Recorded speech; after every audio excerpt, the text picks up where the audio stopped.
कंधों से मिलते हैं कंधे, कदमों से कदम मिलते हैं, हम चलते हैं जब ऐसे तो दिल दुश्मन के हिलते हैं। गुड इवनिंग भाई, गुड इवनिंग, गुड इवनिंग सारे भाई, की हाल चाल जी? वधिया हो सारे? तंदुरुस्त हो? फैमिली वधिया? बच्चा कहता फैमिली सर वधिया, तुसी सुनाओ की हाल चाल? आपा भी एकदम वधिया है जी। और आज तो ऑलमोस्ट हमारी अब जीएसटी की लास्ट क्लास है। बस आज हमारी क्लास नंबर फाइनली जीएसटी की 30th क्लास है सर। मतलब कमाल हो गया, मतलब मुझे भी उम्मीद नहीं थी कि इतना लंबा साथ आप मेरा दोगे, सही बताऊं तो। और वाकई आपने स्टार्टिंग से लेके अब तक जो मेरा साथ दिया ना सर, उसके लिए स्पेशली आप सभी के लिए हेड्स ऑफ है यार। मतलब सही बताऊं, मुझे उम्मीद ये थी कि लास्ट तक 300-400 बच्चा रहेगा, क्योंकि बाद में बच्चा देखने के बाद वाकई जो ये लगातार आपने मतलब 700, 800, 900 बच्चा तो मेरी फैमिली का लगातार अगर आपने मेरा साथ दिया ना सर, मतलब कमाल कर दिया। मैं सही बता रहा हूँ सर, सच्चे दिल से बोल रहा हूँ। जब जीएसटी का एग्जाम देके आप बाहर आओगे ना, आप वाकई ये कहोगे सर नज़ारे आ गए जी। और अभी तो कुछ भी नहीं सर, अभी तो हमें एमसीक्यूज करने हैं जी। बस एक बार आज रात को हमारी रिवीजन क्लास खत्म हो जाएगी, क्योंकि क्लास नंबर 31 आज हमारी लास्ट क्लास है। जो भी आपके एक तो छोटे छोटे पॉइंट बैलेंस बचे हैं ना, for example input service distributor हो गया, या आप कह रहे हो कि सर 2-3 केस में इनवॉइस इशू करने की टाइम लिमिट क्या होती है, उसको आज हम खत्म कर लेंगे जी। चाहे आज हमारी 11:15 बजे, 11:30 बजे, 11:45 बजे आज हम जीएसटी पूरा पैकअप कर देंगे, ताकि आज हमारा जीएसटी कंप्लीट हो जाएगी। आज वैसे हमारा स्टूडेंट दरबार होना था, बट स्टूडेंट दरबार मैंने कैंसिल कर दिया, क्योंकि आज हमें जीएसटी कंप्लीट करना है। फिर स्टूडेंट दरबार का सेशन हमारा होगा मंडे को। मैं संडे क्यों नहीं कह रहा, क्योंकि संडे को सर जाना ना, संडे को रूल नंबर 32 से लेकर 35 की डिटेल क्लास में डालने जा रहा हूँ जी। जो मेरे रेगुलर बैच वाले बच्चे क्लास में सीखते हैं उसको कंप्लीट, मतलब कंप्लीट क्लास, 2 क्लास टोटल हैं रूल नंबर 32 से लेकर 35 की, वो मैं यूट्यूब पे डालने जा रहा हूँ जी। लाइव प्रीमियर चलेगा। मैं दोबारा बोल रहा हूँ, प्रोफेशनल का तो हर बच्चा गलती से भी वो क्लास मिस नहीं करेगा। और इवन एग्जीक्यूटिव वाले बच्चों को बोलूंगा, क्योंकि आपके सिलेबस के अंदर है, एग्जाम में भी क्वेश्चन कई बार बन चुका है, तो आपने भी जरूर देखनी है जी। ठीक है जी। सिर्फ देखो 2-2 घंटे की क्लास है, अगर बैठ के देख लोगे, मैं कह रहा हूँ क्वेश्चन कहीं से बनेगा, इतनी मेरी गारंटी है। उस क्लास को देखने के बाद ना गलती आप कहीं नहीं कर सकते जी। इतनी डिटेल के अंदर मैंने समझाया है, इतने एग्जाम्पल मैं क्लास में कराऊंगा, एनालिसिस कराऊंगा, डायग्राम बनाऊंगा। मतलब रूल नंबर 32 से लेकर 35 ना, आपको ये फील होगा सर बच्चों वाली बात है जी। ठीक है, तो संडे को तो हमारी वही क्लास होंगी। मंडे को फिर इनकम टैक्स का स्टूडेंट दरबार होगा, जिसमें हम चैप्टर करेंगे टीडीएस का, जिसमें मंडे को हम चैप्टर करेंगे टीडीएस का जी। टीडीएस का चैप्टर हमारा कंप्लीट होगा, और बहुत जल्दी हमारा इनकम टैक्स भी खत्म हो जाएगा। और फिर फाइनली हम कस्टम की रिवीजन क्लास स्टार्ट करेंगे, और कस्टम की रिवीजन क्लास की अनाउंसमेंट जो होगी वो मैं संडे को कर दूंगा जी। ठीक है, उम्मीद है वैसे 3 या 4 दिन में स्टार्ट हो जाएगी कस्टम की। टारगेट मेरा ये है कि कस्टम में 6 या 7 रिवीजन क्लास लगेंगे, और वो भी डेली बेस पे आऊंगा जी। ऑल्टरनेट डेज पे जाऊंगा, डेली बेस पे आऊंगा, ताकि फटाफट से हमारा कस्टम जल्दी खत्म हो। उसके बाद फिर हमारा पूरा टाइम जो होगा वो रिवीजन का होगा। आपने खुद रिवीजन करनी है, सेल्फ स्टडी करनी है, और जितने क्वेश्चन की प्रैक्टिस होगी मैक्सिमम टू मैक्सिमम मैं प्रैक्टिस करवा दूंगा जी। ठीक है जी, कोई दिक्कत तो नहीं है? पक्का कह रहा है सर मजे आ गए सर, इस बार तो मजे आ गए ना। अब ये मजा ध्यान रखना, एग्जाम में भी करके आना है। मतलब जब एग्जाम के अंदर एग्जाम देने बैठोगे ना, ये सारी बातें आपको रिकॉल होनी चाहिए, बस ये बात ध्यान देना चाहिए। जो हमने मेहनत की है उसका रिजल्ट इस बार जरूर आना चाहिए, बस ये बात ध्यान देना चाहिए। ठीक है, चलो रीता देखो ध्यान से, उम्मीद करूंगा सारे बच्चे यहाँ पे जुड़ चुके होंगे। आज हमारा एक तरह से लास्ट चैप्टर आज हम स्टार्ट करने जा रहे हैं, that is place of supply. और याद करो चेक पॉइंट नंबर 3 मैंने कहा था प्लेस ऑफ सप्लाई का। अब ये चैप्टर कई बच्चों को मुश्किल लगता है जी, कई बच्चों को आसान लगता है। इस चैप्टर को जिस तरह से हम समझना चाहेंगे वैसे हमें लगेगा जी। बट इधर सुना ध्यान से, आपके एग्जाम में चाहे प्रोफेशनल वाला बच्चा हो, चाहे एग्जीक्यूटिव वाला मेरी फैमिली का बच्चा हो, आपके एग्जाम में कंफर्म क्वेश्चन यहां से बनता ही बनता है, बस ये बात ध्यान दो जी। ठीक है जी, और ये चैप्टर स्टार्ट करते हैं। अच्छा, इस चैप्टर को पढ़ने का तरीका क्या है पहले हम वो डिस्कस करेंगे, ताकि हमें चैप्टर को समझना है कि चैप्टर को पढ़ना कैसे होता है। अब जो आज हमें चैप्टर स्टार्ट करना है जी, पहले तो ये बताओ जी, लास्ट क्लास में हमने कल रात को हमने क्या कंप्लीट किया? कल रात को हमने 2 टॉपिक कंप्लीट किए थे। एक तो इंस्पेक्शन वाला टॉपिक हमने कंप्लीट किया, और एक डिमांड एंड रिकवरी वाला टॉपिक हमने कंप्लीट किया था। वो टॉपिक हमारे कंप्लीट हो चुके थे। आज हमें चैप्टर स्टार्ट करना है प्लेस ऑफ सप्लाई का। इसका पार्ट नंबर 1 अभी हम करेंगे, पार्ट नंबर 2 जो होगा आज ही रात को 10 बजे लाइव हम करेंगे अपने रिवीजन क्लास के अंदर। अब सुना, मैं ध्यान से कहना क्या चाह रहा हूं सर। अब अगर मैं प्लेस ऑफ सप्लाई की बात करूंगा, मेरे पूरी क्लास से क्वेश्चन एक बार मुझे फटाफट से बताओ जी। प्लेस ऑफ सप्लाई का मतलब क्या होता है? आपको मैंने पहले भी कहा था, टाइम ऑफ सप्लाई का मतलब आपकी सप्लाई को प्रोवाइड किया हुआ कब माना जाएगा। प्लेस ऑफ सप्लाई मतलब आपकी सप्लाई को प्रोवाइड किया हुआ कहां माना जाएगा। ये सारी की सारी बातें प्लेस ऑफ सप्लाई की हैं। और जब हमने जीएसटी की रिवीजन क्लास, जब आप बिल्कुल छोटे छोटे होते थे, याद करो, आपको मैंने रिवीजन क्लास, जब हमारी स्टार्टिंग की रिवीजन क्लास है, आपको मैंने कहा था कि इंट्रा स्टेट सप्लाई और इंटर स्टेट सप्लाई की डेफिनेशन क्या होती है। अगर मेरी फैमिली के सिंगल बच्चे को भी याद आ रहा हो, इंट्रा स्टेट सप्लाई किसे कहते हैं? Where the location of supplier and place of supply अगर सेम स्टेट में होंगे या सेम यूटी में होंगे तो वो क्या बनेंगे? इंट्रा स्टेट सप्लाई बनेंगे। और where the location of supplier and place of supply अगर टू डिफरेंट स्टेट में होंगे, टू डिफरेंट यूटी में होंगे, वन स्टेट वन यूटी में होंगे, टू डिफरेंट कंट्री में होंगे, टू एसईजेड में होंगे और बाय एसईजेड में होंगे, वो सप्लाई क्या बनेगी? Inter state. उस केस में आईजीएसटी की बातें होंगी। ये सारी बातें हमने डिस्कस की थी और आपको मैंने वहां पे भी कहा था कि आपने एक्चुअल में सप्लाई कहां की होगी, मैटर वो नहीं करता, आपकी सप्लाई को दिया हुआ माना कहां जाएगा, मैटर वो करता है। अब बच्चा ये बात कहता है सर हमें प्लेस ऑफ सप्लाई के बेस पे ही पता लगता है कि ये सप्लाई इंट्रा स्टेट सप्लाई है या ये सप्लाई इंटर स्टेट सप्लाई है, उसके बिना तो हम जीएसटी कैलकुलेट ही नहीं कर सकते। मैं कह रही बिल्कुल। अब सोच के बोला, जब जिसके बिना हम जीएसटी कैलकुलेट ही नहीं कर सकते तो आप सोच सकते हो कि प्रैक्टिकल लाइफ में और एग्जाम में ये चैप्टर कितनी इंपॉर्टेंस रखता होगा। क्योंकि जब तक हमें यही नहीं पता होगा कि हमारी सप्लाई का प्लेस ऑफ सप्लाई क्या निकल के आएगा, उसके बिना हम नेचर ही कैलकुलेट नहीं कर पाएंगे और जब तक नेचर ही कैलकुलेट नहीं कर पाएंगे तो कौन सा जीएसटी एप्लीकेबल होगा, वो क्वेश्चन ही राइज नहीं होगा जी। तो पहली बात तो ये समझो सर, जो आज हम चैप्टर स्टार्ट कराने जा रहे हैं, आरएम चैप्टर की हम जो रिवीजन करने जा रहे हैं, that is most important chapter for your practical life and examination also. आपके हर एग्जाम में इसमें से क्वेश्चन बनता है, बस ये बात ध्यान दो जी। अच्छा अब सुना, मैं ध्यान से कहना क्या चाह रहा हूं। अब जब हम प्लेस ऑफ सप्लाई की बातें करेंगे ना, मैं आपको दो बातें समझाना चाहता हूं जी।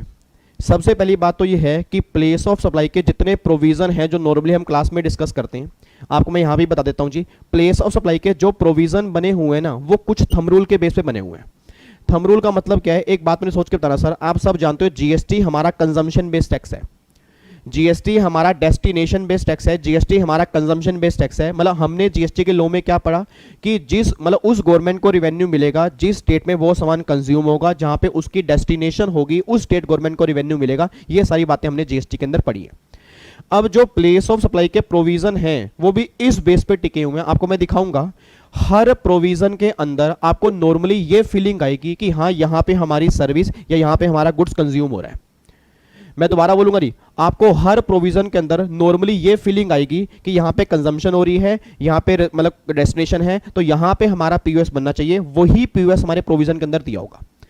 बट कुछ केसेस ऐसे होंगे जहां पे कंजम्पशन प्रोविजन फॉलो नहीं होंगे, जहां पे कंजम्पशन प्रोविजन फॉलो नहीं होंगे। गवर्नमेंट ये बात बोलेगी नहीं, अगर सामने वाली पार्टी का मतलब अगर सप्लायर नहीं, अगर रिसीवर जो होगा वो पर्सन अगर जीएसटी में रजिस्टर्ड होगा। अब आप सब जानते हो सर, अगर कोई पर्सन जीएसटी में रजिस्टर्ड है तो ऑब्वियस सी बात है वो आईटीसी क्लेम कर रहा होगा। अगर कोई पर्सन जीएसटी में रजिस्टर्ड है, ऑब्वियस सी बात है वो आईटीसी क्लेम कर रहा होगा। तो आपको मैं दिखाऊंगा प्लेस ऑफ सप्लाई के प्रोविजन ये बात बोलेंगे कि अगर आपने ये सप्लाई रजिस्टर्ड पर्सन को की होगी तो फिर उसकी जो लोकेशन होगी ना, वही तुम्हारा पीओएस बन जाएगा। मैं दोबारा बोलूंगा जी, गवर्नमेंट ये बात बोलेगी कि अगर कोई सप्लाई तुमने रजिस्टर्ड पर्सन को की होगी तो उस केस में जो उसकी लोकेशन होगी वो तुम्हारा पीओएस बन जाएगा।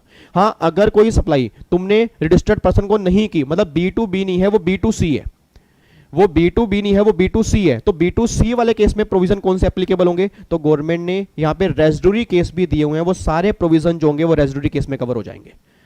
तो पहली बात तो ये समझो जी, जो हम चैप्टर आज हम रिवाइज करने जा रहे हैं उसमें हम ये देखेंगे कि नॉर्मली प्लेस ऑफ सप्लाई जो हमारा निकल के आएगा वो वही निकल के आएगा जहां पे कंजम्पशन होगी थी।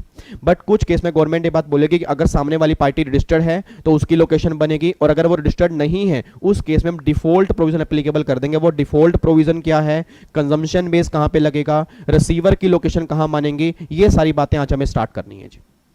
ठीक है, और टेंशन मत लेना सर, आज रात को 11 बजे या 11:30 बजे या 11:45 बजे जब भी हम उठेंगे ना, मैं आपको सिंगल प्रोविजन आप खुद बोलोगे सर पीओएस का हमें याद हो चुका है जी। आप खुद ये बोल के जाओगे सर कि इसमें सब क्वेश्चन कहीं से बन जाए ना, हम पीओएस में गलती तो नहीं करेंगे। ठीक है, बस मेरी बातों को सुनना, मेरी बातों को समझना, मैं कहना क्या चाह रहा हूं, आप खुद आपके ना अंदर खुद ही आंसर आएगा कि हाँ सर पीओएस ना ये बनना चाहिए। अच्छा एक बात और जी, एक बात मैं ये कहना चाहता हूं कि हमारे मन में ना कई बार ये आएगा, जब ये प्रोविजन हम करेंगे तो आपको ये लगेगा कि सर यहाँ पे ना हमने एक्चुअल में सर्विस तो यहाँ पे दी है बट गवर्नमेंट कह रही है पीओएस यहाँ बनेगा। आपको ये कई बार फील होगा कि सर हमने एक्चुअल में सप्लाई तो यहाँ पे की है बट गवर्नमेंट कह रही है पीओएस ये बनेगा, तो अपने बोल दो नहीं, तो फिर हमें एक्चुअल सप्लाई के बेस पे कैलकुलेशन करनी होगी या पीओएस के बेस पे कैलकुलेशन करनी होगी। मैंने पहले भी आपको बताया था कि एक्चुअल सप्लाई आपने कहाँ पे की है वो रेलिवेंट नहीं करता, प्लेस ऑफ सप्लाई क्या निकल के आएगा वो रेलिवेंट करता है। तो ऑलवेज ये बात ध्यान देना सर, जब भी प्रैक्टिकल लाइफ में या जब भी एग्जाम में आप जीएसटी कैलकुलेट करोगे वो एक्चुअल सप्लाई के बेस पे कैलकुलेट नहीं करोगे, वो जहां पीओएस दिया होगा उसके बेस पे कैलकुलेट करोगे। सर मेरा दिल तो कह रहा है उसने एक्चुअल सप्लाई यहां पे की है, दिल तो पागल है, दिल दीवाना, दिल का क्या है? तो गवर्नमेंट कह रही है भैया तेरा दिल तो बहुत कुछ कहता है, अब तेरे दिल के बेस पे थोड़ा चलेंगे, हमारा पीओएस ये निकल के आ रहा है, उसके बेस पे ही जीएसटी कैलकुलेट करोगे, बस ये बात ध्यान दो जी। ठीक है जी, तो बातें क्लियर हो गई। प्लेस ऑफ सप्लाई क्या बताएगा कि हमारी सप्लाई को प्रोवाइड किया कहां माना जाएगा, वो सारी बातें आज हम देखने जा रही हैं जी। लो जी चैप्टर स्टार्ट करवाता हूं जी। अब देखो प्लेस ऑफ सप्लाई हमें दो केस में निकालना होगा, अगर हम गुड्स की सप्लाई करेंगे तो किस तरह से निकलेगा, अगर हम सर्विस की सप्लाई करेंगे तो किस तरह से निकलेगा। अब प्लेस ऑफ सप्लाई में ना टोटल मिला के आपके 4 सेक्शन कवर होते हैं जी। याद करो मेरी फैमिली के रेगुलर बैच वाले बच्चे हैं, प्लेस ऑफ सप्लाई में टोटल मिला के 4 सेक्शन कवर होते हैं। एक तो मैंने कहा था कि सेक्शन 10 कवर होगा, एक मैंने कहा था 11 कवर होगा, एक मैंने कहा था 12 कवर होगा, एक मैंने कहा था 13 कवर होगा। अब ये 10 और 11 जो होंगे ये गुड्स वाले केस में एप्लीकेबल होंगे, और 12 और 13 जो होंगे ना ये सर्विस वाले केस में एप्लीकेबल होंगे। मतलब 10 11 गुड्स वाले केस में लगेंगे और 12 13 जो होंगे वो सर्विस वाले केस में लगेंगे। अब अभी जो हम रिवीजन करने जा रहे हैं वो रिवीजन करेंगे 12 13 की, रात को जो हम रिवीजन करेंगे वो हम करेंगे 10 11 की, बस ये बात ध्यान दो। बट एक बार चेक करो यहाँ पे क्या लिखा हुआ है।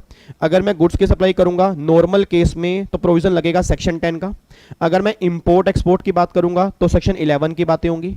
अब सेक्शन 12 और 13 जो अभी हमें रिवाइज करना है वो एप्लीकेबल कब होगा, एक बार वो हमें देखना है जी।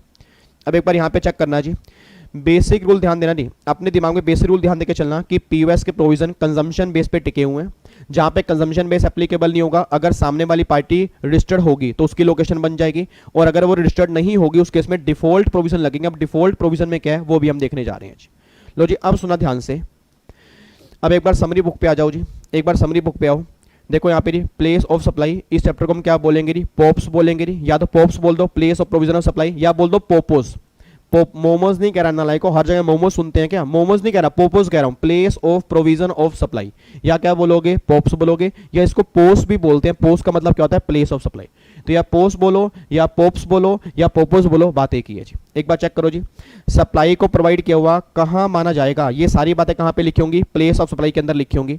अब एक बार चेक करो जी, इसकी हमें नीड क्यों है, क्योंकि आपको मैंने पहले भी कहा था कि इंट्रा स्टेट सप्लाई या इंटर स्टेट सप्लाई वो डिपेंड करेगा पीओएस के बेस पे। अगर हमें पीओएस निकालना ही नहीं आता होगा, हम ये आइडेंटिफाई नहीं कर पाएंगे वो सप्लाई कौन सी है, और जब तक ये आइडेंटिफाई नहीं कर पाएंगे सप्लाई कौन सी है तो जीएसटी एप्लीकेबल कौन सा करेंगे, वो हमारे काम का ही नहीं है जी।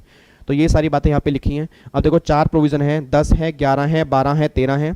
10 11 गुड्स पे एप्लीकेबल होगा, 12 13 सर्विस पे एप्लीकेबल होगा। 10 और 11 करेंगे रात को 10 बजे। अभी जो हम स्टार्ट कर रहे हैं वो सेक्शन 12 से अपनी जर्नी स्टार्ट कर रहे हैं। लो ये हमारा सेक्शन नंबर 12 है। अब बहुत ध्यान से ना पहले तो ये समझो 12 और 13 में फर्क क्या है। अब सामने एक बच्चा बैठा है, बच्चे का नाम है प्राची। प्राची कहती है सर मेरे को ये समझ नहीं आ रहा भाई, आपने सेक्शन 12 कहा सर्विस वाले केस में एप्लीकेबल होगा, मैं कहा जी बिल्कुल। प्राची कहती है सर आपने सेक्शन 13 कहा सर्विस वाले केस में एप्लीकेबल होगा, मैं कहा जी बिल्कुल।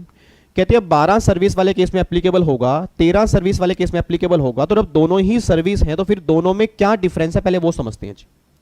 इन दोनों में, दोबारा बोल रहा हूं, इन दोनों में क्या फर्क होगा पहले ये समझना पड़ेगा कि 12 एप्लीकेबल कब होगा और 13 एप्लीकेबल कब होगा। एक बार चेक करना 12 में क्या लिखा हुआ है, वो कह रहे हैं place of supply of service, मतलब सेक्शन 12 में उसका प्लेस ऑफ सप्लाई निकलेगा।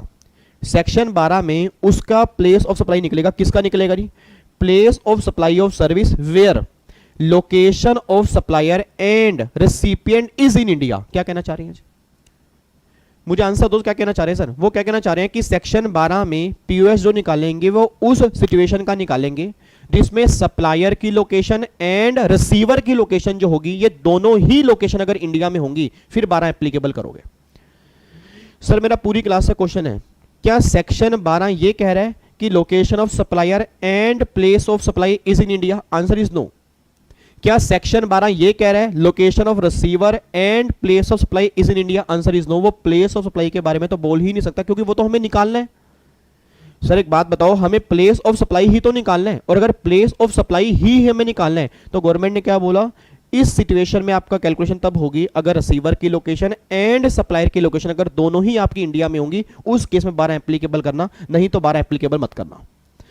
मेरे सवालों का जवाब देना जी। अब पूरी फैमिली जितने बच्चे मेरे सामने बैठे हैं जी, बिल्कुल सीधे होकर बैठ जाना। मैं आपको बार बार कह रहा हूं सर, चैप्टर कई बच्चों को बहुत मुश्किल लगता है, इस चैप्टर में कुछ भी नहीं है सर। अगर समझ के चलोगे, रट के चलोगे, सबसे मुश्किल बन जाएगा। समझ के चलोगे, आपको सर बिल्कुल बच्चों वाला चैप्टर है।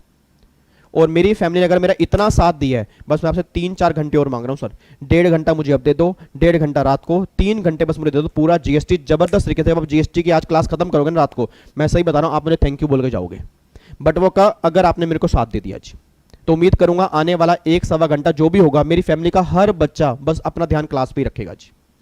इधर सुना, मैं ध्यान से कहना क्या चाह रहा हूं, मेरा पूरी क्लास से क्वेश्चन है, मान लो सर मैं बात करता हूं लोकेशन ऑफ सप्लायर जो है वो इंडिया में है, मान लो सप्लायर की लोकेशन इंडिया में है, बट रिसीवर की लोकेशन जो है वो आउटसाइड इंडिया में। ये बताओ क्या सेक्शन 12 लगेगा नहीं लगेगा? मैं ये नहीं कह रहा प्लेस ऑफ सप्लाई कैसे निकलेगा, मैं कह रहा हूं 12 लगेगा नहीं लगेगा। आंसर इज नो, 12 एप्लीकेबल तो नहीं होगा। अच्छा मान लो location of supplier outside India में है और लोकेशन ऑफ रिसीवर इंडिया में है, क्या 12 लगेगा? आंसर इज नो, 12 नहीं लगेगा।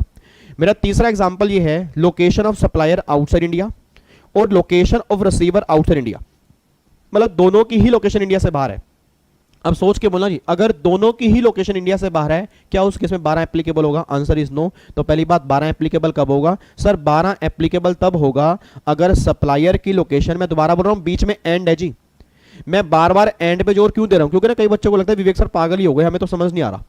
सर मैं एंड पे जोर इसलिए दे रहा हूं क्योंकि जब मैं सेक्शन 13 के पास जाऊंगा ना, जब मैं सेक्शन 13 के पास जाऊंगा, वहां पे एंड वर्ड नहीं होगा, वहां पे और वर्ड होगा। जब मैं सेक्शन 13 के पास जाऊंगा तो वहां पे एंड वर्ड नहीं है, वहां पे और वर्ड होगा। तो दोनों में फर्क समझना जी। सेक्शन 12 कह रहा है location of supplier and location of receiver, अगर ये दोनों इंडिया में होंगे फिर तुम 12 के पास आना, नहीं तो 12 के पास मत आना जी। बच्चा कह रहा है ये बात क्लियर हो गई। अब बच्चा कह रहा है सर जो आपने ऊपर केस कराए, मतलब जिसमें सप्लायर इंडिया से बाहर रहता है या रिसीवर इंडिया से बाहर रहता है, उस केस में ट्रीटमेंट क्या होगा? उस केस में ट्रीटमेंट आपकी 12 में कैलकुलेशन नहीं होगी, आपकी कैलकुलेशन जो होगी वो सेक्शन 13 में होगी। आपको मैं दिखाता हूं जी, ये देखो ये सेक्शन नंबर 13, बहुत ध्यान से बना। 13 कब लगेगा? वो कह रहे हैं place of supply of service where location of supplier और, अब यहां पे और है जी।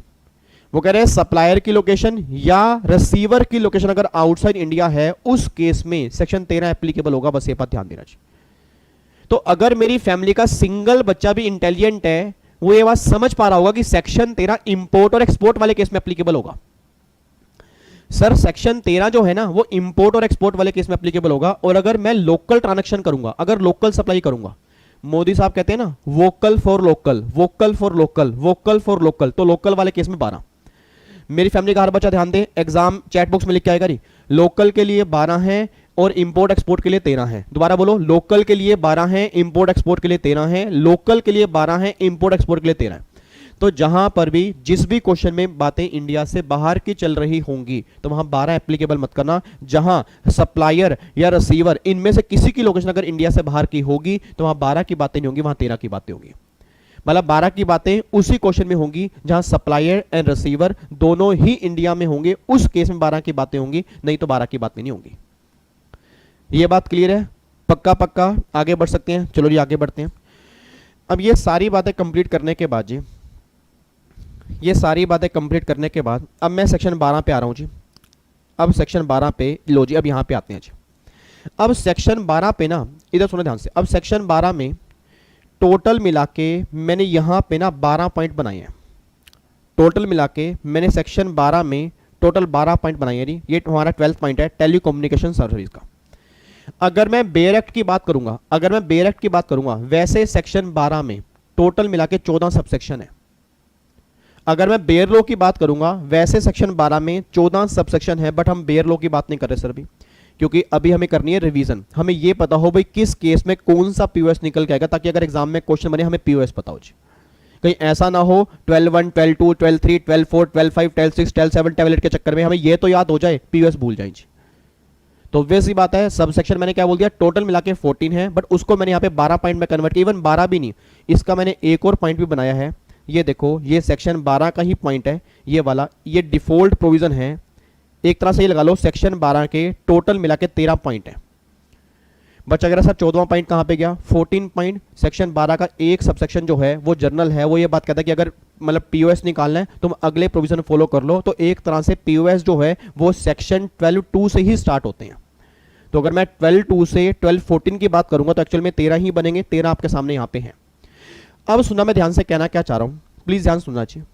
मेरा पूरी क्लास से क्वेश्चन है, मेरा पूरी क्लास से क्वेश्चन है, एक बात में सोच के बताओ।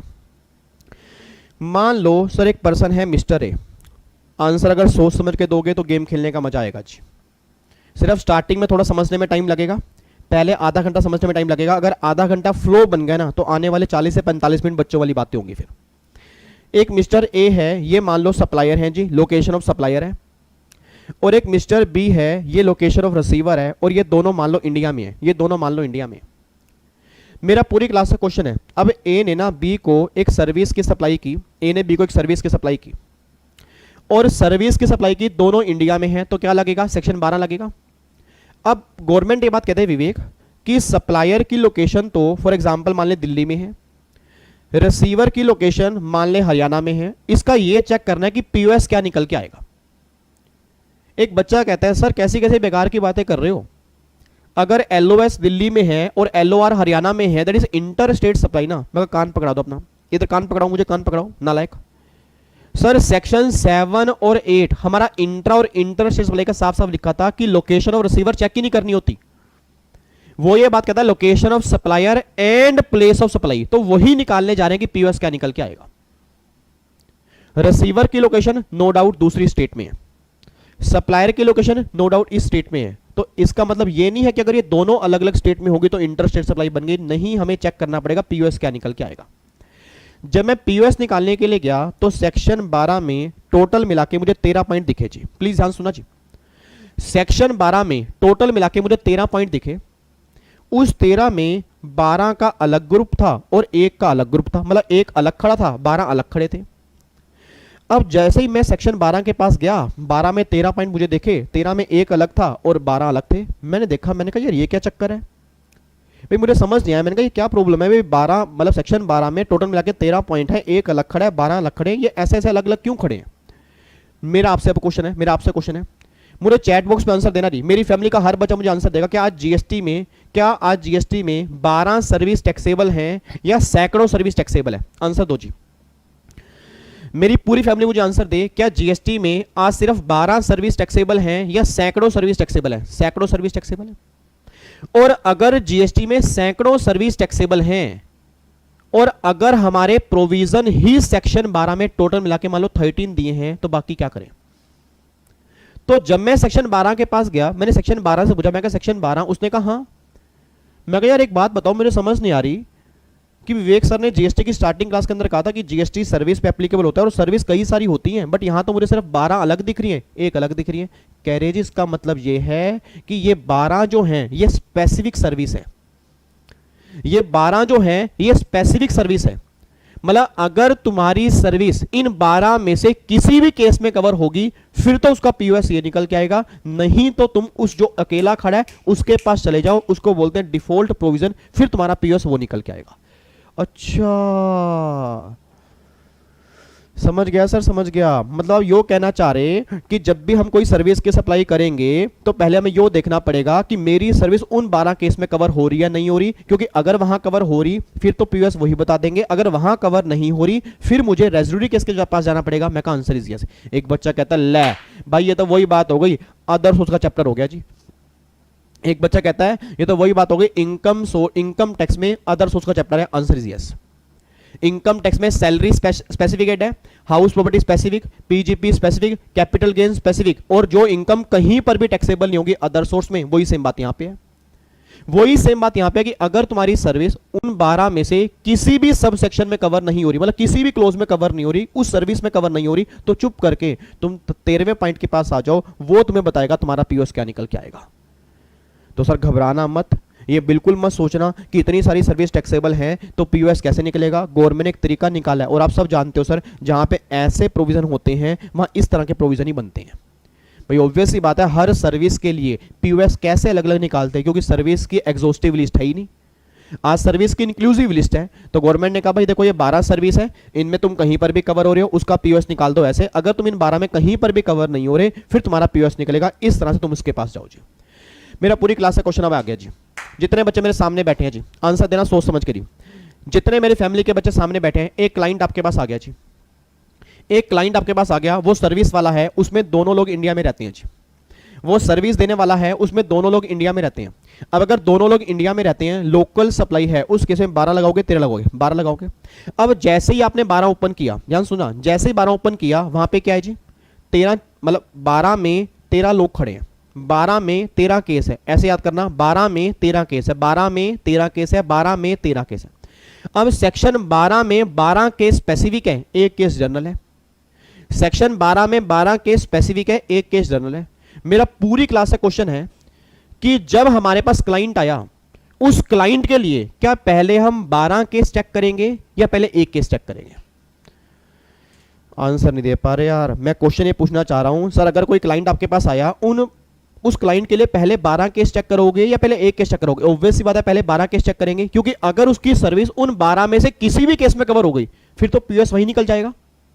अगर उसकी सर्विस उस 12 में कहीं पर भी कवर हो गई फिर तो पीयूएस वही निकल जाएगा, और अगर 12 में कहीं पर भी कवर नहीं होगी फिर जाके जनरल प्रोविजन एप्लीकेबल करना पड़ेगा। बस ये बात ध्यान दो जी।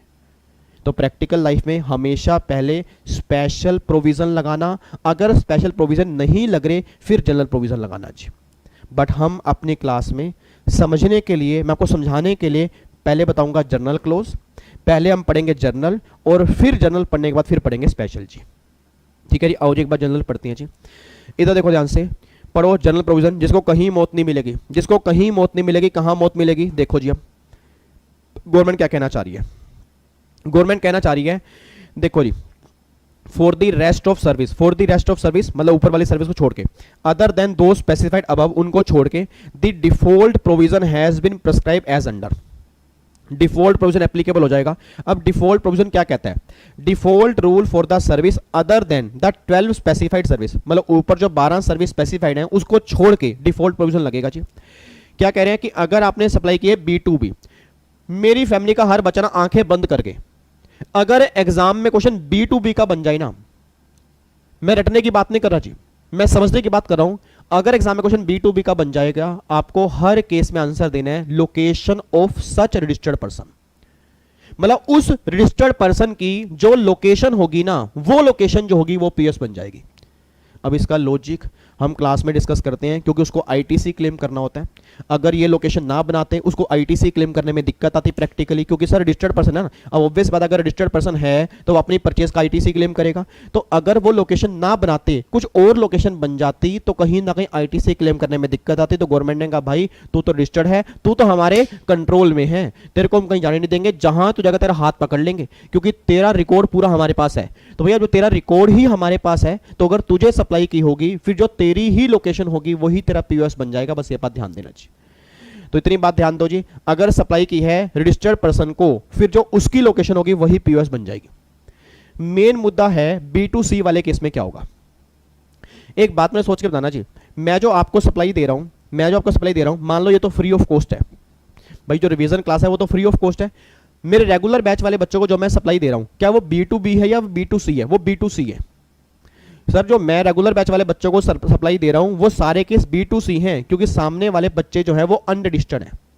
और अगर वो अनरजिस्टर्ड हैं और मान लो मेरी कोचिंग की सर्विस ऊपर स्पेशल केस में कहीं पर भी कवर नहीं होती, उसका फिर पीओएस क्या निकल के आएगा वो देखने जा रहे हैं जी। अब गवर्नमेंट कहती है देखो जी, अगर सप्लाई B2C होगी तो गवर्नमेंट ने क्या बोला, where the address on record exist, where the address on, मतलब अगर उसका एड्रेस एग्जिस्ट करता है, location of recipient. Other case जहां पे रिसीवर की लोकेशन अवेलेबल नहीं हो सकती, जहां पे रिसीवर की लोकेशन अवेलेबल नहीं हो सकती, then location of supplier of service. Government ये बात कहना चाह रही है जी। तो एक बात मुझे बताओ जी, आपको मैंने पहले भी कहा था जीएसटी कंजम्पशन बेस्ड टैक्स है। आप थोड़ा सा दिमाग लगाना, ज्यादा नहीं, क्योंकि ज्यादा लगाओगे तो खत्म हो सकता है।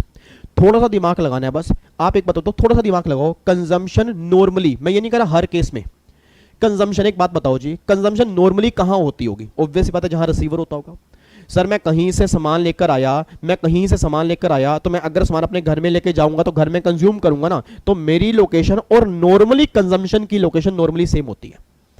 तो गवर्नमेंट ने क्या बोला, देखो B2B वाले केस में तो क्या बनाया, वही रिसीवर की लोकेशन। B2B वाले केस में क्या बन गया, रिसीवर की लोकेशन। उन्होंने क्या लिखा है, लोकेशन ऑफ रजिस्टर्ड पर्सन, मतलब रिसीवर की लोकेशन। बट अगर B2C वाला केस है तो वैसे तो रिसीवर की लोकेशन, बट अगर रिसीवर की लोकेशन अवेलेबल नहीं है उस केस में सप्लायर की लोकेशन। मतलब कहना क्या चाह रहे हैं सर, कहना ये चाह रहे हैं मेरे रेगुलर बैच वाले बच्चे जी, मेरी फैमिली के रेगुलर बैच वाले बच्चे जो सामने बैठे हैं, थोड़े बहुत बच्चे अगर रिवीजन करने के लिए बैठे होंगे, हर बच्चा आंसर देगा जी। याद करो, मैंने क्लास में आपको याद करवाया था कि B2C वाले केस में गवर्नमेंट ये बात कहना चाह रही है, रिसीवर जहां सर्विस वहां, रिसीवर जहां सर्विस वहां, रिसीवर कहां ये नहीं पता, प्रोवाइडर जहां सर्विस वहां। ओ माय गॉड सर, एक बार दोबारा से।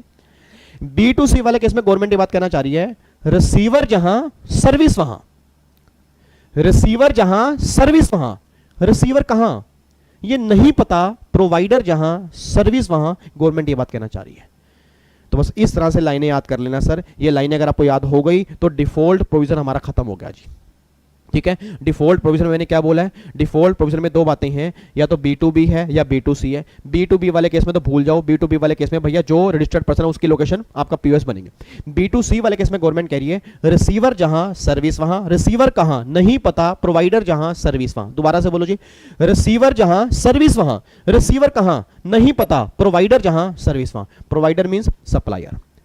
तो फटाफट से जितने बच्चे मेरे सामने बैठे हैं एक्सप्रेशन से बोलोगे जी, जैसे मैं बोल रहा हूं ना वैसे आपने बोलना है। कैसे बोलोगे जी, B2C वाले केस में, B2B वाले केस को छोड़ दो नहीं, क्योंकि B2B जहां भी B2B वाला केस होगा, मैं दोबारा बोल रहा हूं, जहां भी B2B वाला केस होगा समझ लेना, B2B वाले केस में कुछ करना ही नहीं है। जो सामने वाली पार्टी होगी, रिसीवर होगा, वो रजिस्टर्ड है तो उसकी लोकेशन जो होगी वही POS बनेगा, बात खत्म होती है जी। अब दोबारा से बोला B2C वाले केस में, 1 2 3 स्टार्ट। रिसीवर जहां सर्विस वहां, रिसीवर कहां ये नहीं पता, प्रोवाइडर जहां सर्विस वहां। रिसीवर जहां सर्विस वहां, रिसीवर कहां ये नहीं पता, प्रोवाइडर जहां सर्विस वहां। गवर्नमेंट B2C वाले केस में ये बात कह रही है जी। ठीक है, एक बार आप चेक कर सकते हो। देखो जी, रिसीवर की लोकेशन अगर नहीं पता देन फिर वो सप्लायर की लोकेशन। तो B2C वाले केस में डिफॉल्ट प्रोविजन हमारा ये बात कहता है। लो जी, अब बच्चे कहते हैं सर डिफॉल्ट तो क्लियर हो गया भाई, डिफॉल्ट प्रोविजन तो क्लियर हो गया भाई। अगर मेरी सर्विस स्पेसिफिक केस में कवर नहीं होती तो मैं यहां पे आ जाऊंगा, और यहां पे गवर्नमेंट कहती है कि चेक करो B2B केस है या B2C केस है। B2B वाले केस में तो रिसीवर की लोकेशन, B2C वाले केस में रिसीवर जहां सर्विस वहां, रिसीवर कहां ये नहीं पता, प्रोवाइडर जहां सर्विस वहां। गवर्नमेंट ये बात कहना चाह रही है जी। अब इसको साइड निकाल के अब वो स्पेशल केस कौन कौन से हैं और ये 1 बाय 1 अब चेक करते हैं। लो जी, अब उम्मीद करता हूं आप घर से थोड़ा बहुत पढ़ के आए होंगे, आपने घर से रिवीजन की होगी जी। आओ जी एक बार चेक करना स्टार्ट करते हैं। सबसे पहले सर्विस, ऐसा करता हूं जी, मैं आपको ना बिना दिखाए पूछना चाहता हूं, एक बात में सोच के बताओ जी, एक बात में सोच के बताओ। मेरा पूरी क्लास से क्वेश्चन है, एक बच्चा मेरी फैमिली का सामने बैठा है, एक बच्चा मेरी फैमिली के सामने बैठा है, कहता सर मैंने भगवान से ना, मैंने माता रानी से प्रे किया है, हे माता रानी अगर मेरे इस बार CS के एग्जाम निकल गए ना तो मैं हर महीने माँ के दरबार जाऊंगा, माता वैष्णो देवी के मंदिर। तो बच्चा कहता सर मैंने भगवान से प्रार्थना किया कि अगर मेरे CS के एग्जाम निकल गए और मेरे फर्स्ट आउट में निकल गए और मेरा रैंक आ गया तो मैं माता के दरबार कोशिश करूंगा हर महीने रहने के लिए जाऊंगा। मैं कह रही बहुत अच्छी बात है। अच्छा, अब ये बच्चा रहने वाला कहाँ का है? मान लो फॉर एग्जाम्पल ये बच्चा रहने वाला है हरियाणा का, इसका नाम है मिस्टर पिंटू। ये है मिस्टर पिंटू, हरियाणा के रहने वाले। अच्छा, अब ये हरियाणा के रहने वाले हैं, भगवान की दया से, माता रानी की दया से इनके बोथ ग्रुप निकल गए और इनका रैंक आ गया। पिंटू मान लो CS बन गया जी, पिंटू CS बन गया, प्रोफेशनल के अंदर था, पिंटू CS बन गया। अब जैसे पिंटू CS बना, भंगड़े डाल रहा है, कह रही पास हो गया, रैंक आ गया, मजे आ गए। मैं कहा पिंटू, मैं कहा याद करो तुमने माता रानी से क्या कहा था? तुमने कहा था कि अगर मैं प्रोफेशनल में CS बन गया, मतलब प्रोफेशनल क्लियर कर गया, मैं CS बन गया तो मैं हर महीने माता के दरबार जाऊंगा। तो पिंटू कहता हाँ सर मैंने कहा था और मैं जरूर जाऊंगा। मैं कहा अच्छी बात है पिंटू। अब पिंटू ना मान लो 2-3 महीनों से जा रहा है, वहां पे होटल में रहता है, होटल बहुत महंगे हैं, किराया बहुत लगता है। मगर यार पिंटू यार एक बात करो ना यार, तुम वहां पे ऐसा करो, एक छोटा सा घर बनवा लो, एक छोटा सा रूम बनवा लो, क्योंकि तुम्हें हर महीने जाना है। तुम कटरा में अगर एक छोटी सी जगह लेके गवर्नमेंट से अप्रूव करा के वहां पे एक रूम बना लोगे तो हमेशा तुम वहीं जाके रहना, तुम्हारा किराया बचेगा। पिंटू ने कहा सर आप बात तो सही कह रहे हो। अब पिंटू ने क्या किया, एक पर्सन है चिंटू, पिंटू ने चिंटू से बात की। चिंटू कहां कह रही, चिंटू फॉर एग्जांपल मान लो महाराष्ट्र का है, मान लो मुंबई का रहने वाला है, ये बिल्डर है। चिंटू रहने वाला है महाराष्ट्र का, मुंबई का, और ये पिंटू रहने वाला है हरियाणा का। अब पिंटू ने चिंटू से कहा कि यार तुम कटरा में मतलब JNK में तुम मेरा एक रूम बना देगा? उसने कहा बना दूंगा। मेरा पूरी क्लास से क्वेश्चन है, इन्होंने एक यहां पे घर बना दिया, एक कमरा बना दिया, एक रूम बना दिया जी कटरा के अंदर। और कटरा कहां पे आप सब जानते हो, JNK में। मेरे सवालों का जवाब दो रही, सर्विस देने वाला कौन है? पहले बताओ क्या ये दोनों इंडिया में है? हेलो, क्या ये दोनों इंडिया में है? बिल्कुल इंडिया में, हरियाणा भी इंडिया में है, महाराष्ट्र भी इंडिया में। अब अगर ये दोनों इंडिया में है, POS कहां निकलेगा जी? सेक्शन 12 में, सेक्शन 12 में निकलेगा। अब पहली बात तो ये बताओ, इमेजिन करके बताओ जी, इमेजिन करके बताओ सर्विस दी कहां जा रही है? सर्विस दी कहां जा रही है सर? चिंटू ने क्या सर्विस पिंटू को हरियाणा में दी है? यार बच्चे मेरे बताओ ना, क्या चिंटू ने ये सर्विस पिंटू को हरियाणा में दी है? हरियाणा में कहां दी है? हरियाणा में तो पिंटू रहता है, और जो चिंटू ने सर्विस दी है वो एक्चुअल में कहीं ना कहीं हमें देखने से ही लग रहा है कि सर्विस वो दी है जेएनके में। सर्विस वो दी है जेएनके में, सर्विस जेएनके में दी है ना। और मैंने क्या बोला? GST is a consumption based tax. तो अपने बोल दो कंजम्पशन कहां लग रही है? आपको अंदर से फीलिंग क्या आ रही है सर? अंदर से फीलिंग क्या आ रही है कि सर्विस कहां कंज्यूम हुई है? सर्विस का हरियाणा कंज्यूम हुई है? Answer is no. Service consume कहां पे हुई है? कटरा में, जीएनके में। देखो गवर्नमेंट क्या कहना चाह रही है, एक बार चेक करना। देखो जी, पहले केस में गवर्नमेंट कहना चाह रही है service related to immovable property, मतलब immovable property related service including accommodation हो गया, होटल एकोमोडेशन हो गया, कंस्ट्रक्शन की सर्विस हो गया, आर्किटेक्ट की सर्विस हो गया, मतलब आपकी बोट जो होती है ना, हाउस बोट होती है, उसकी सर्विस हो गया। मतलब इमूवेबल प्रॉपर्टी से रिलेटेड कोई भी सर्विस जो होगी, गवर्नमेंट का उसका पीयूएस निकल के आएगा, location at the which immovable property is located. मतलब जहां पे वो प्रॉपर्टी लोकेट करेगी ना, जहां वो प्रॉपर्टी लोकेट करेगी वो उसका पीयूएस निकल के आ जाएगा जी। अच्छा, ये बात क्लियर हो गई? अब इधर सुना ध्यान से, नहीं इधर सुना ध्यान से। अब ये बात तो क्लियर हो गई भाई, चिंटू ने अगर घर जेएनके में बनाया तो लोकेशन जो बनेगी वो जेएनके बनेगी। आपने बोल दो, अब अगर लोकेशन जेएनके बनेगी, सप्लायर की लोकेशन महाराष्ट्र है? नहीं यार ये बात समझ में, सप्लायर कहां का है? महाराष्ट्र का है, और पीयूएस कहां पे है? जेएनके है, that is inter state supply. तो इस पर क्या लगेगा? आईजीएसटी लगेगा। बस ये बात ध्यान दो, इस तरह से आपका पीयूएस निकलेगा।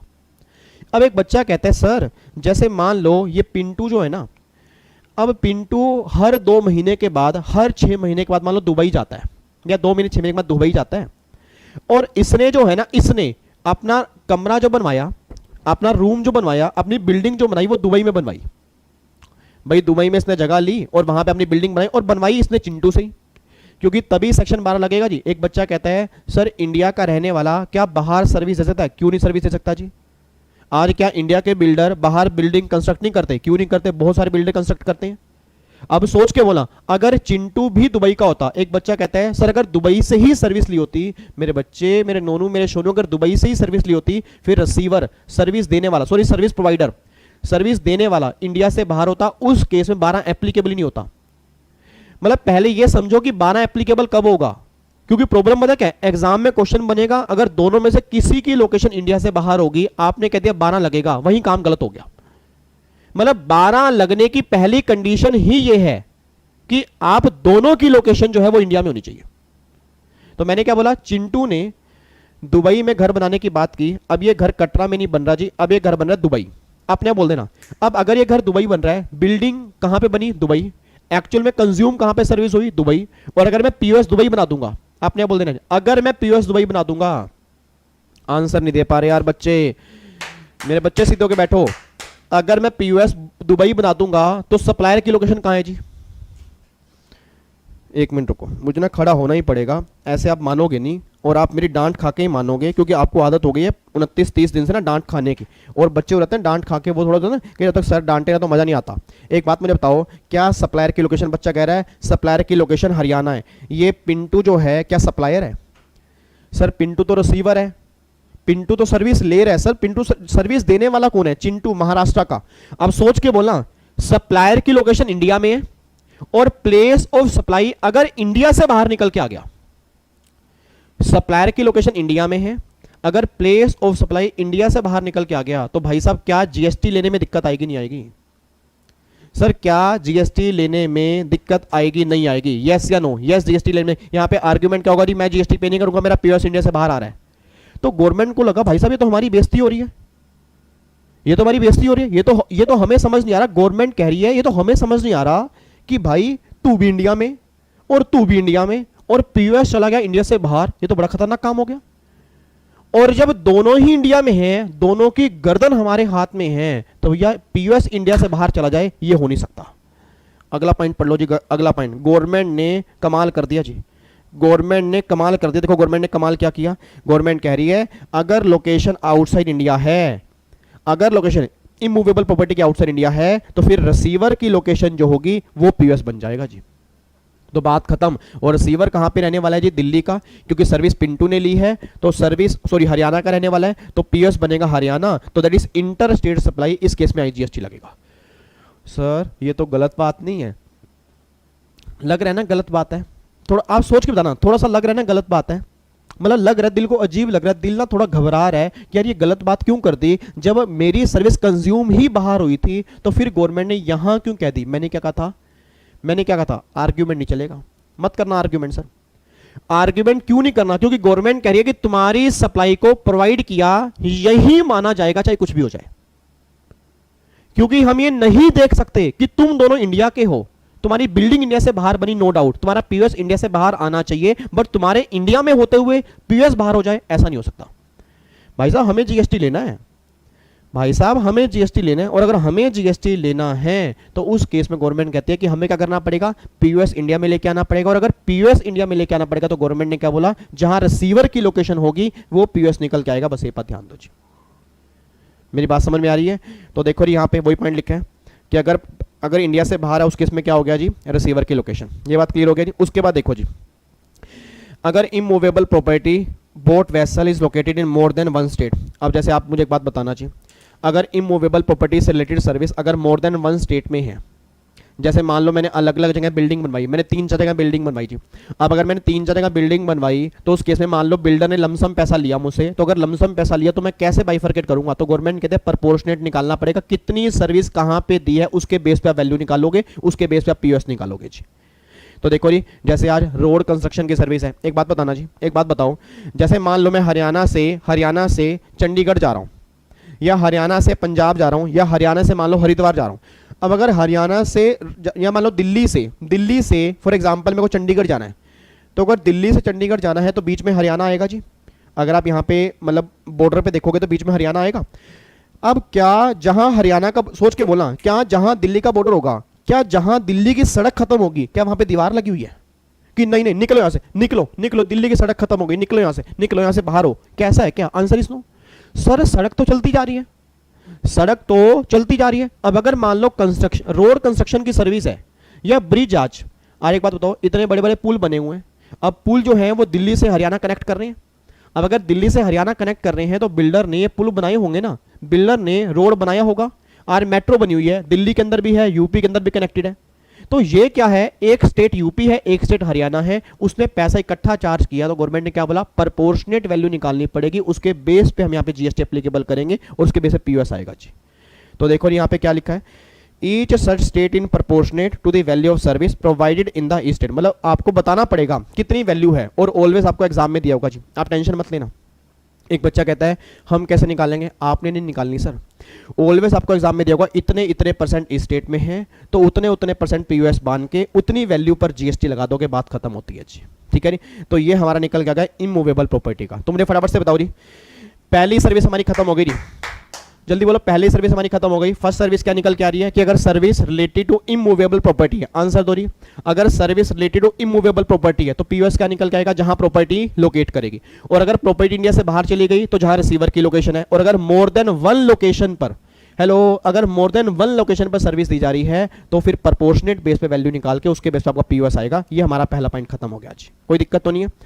अगला देखो जी, अगला क्या है, अगला गवर्नमेंट कह रही है रेस्टोरेंट कैटरिंग की सर्विस है, पर्सनल ग्रूमिंग की सर्विस है, फिटनेस ब्यूटी ट्रीटमेंट की सर्विस है, हेल्थ की सर्विस है। एक बात मुझे सोच के बताओ जी, एक बात मुझे सोच के बताओ, मान लो कैटरिंग की सर्विस है, एक बच्चा कह रहा है कि सर जब हम अपना एग्ज़ाम क्लियर कर देंगे तो एग्ज़ाम क्लियर करने के बाद क्या आप हमें कोई घुमाने लेके जाओगे? मैं कहा घुमाने बिल्कुल लेके जाऊंगा, बोलो कहाँ घूमने जाना है?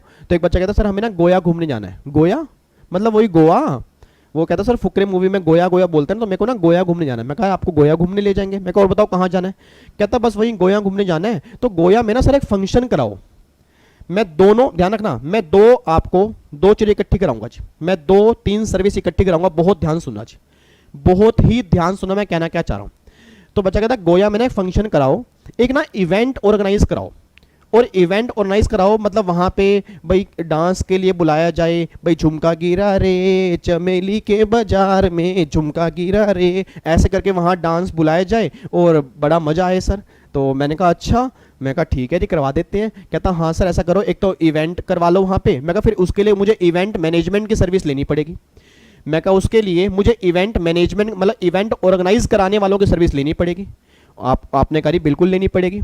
अच्छा, फिर दूसरा वहाँ पे कैटरिंग सर्विस भी लेनी पड़ेगी, भाई खाना पीना होगा, सब कुछ करवाना, तो कैटरिंग की सर्विस भी लेनी पड़ेगी। बच्चे ने कहा बिल्कुल कैटरिंग की सर्विस भी लेनी पड़ेगी। अब सोच के बताना जी।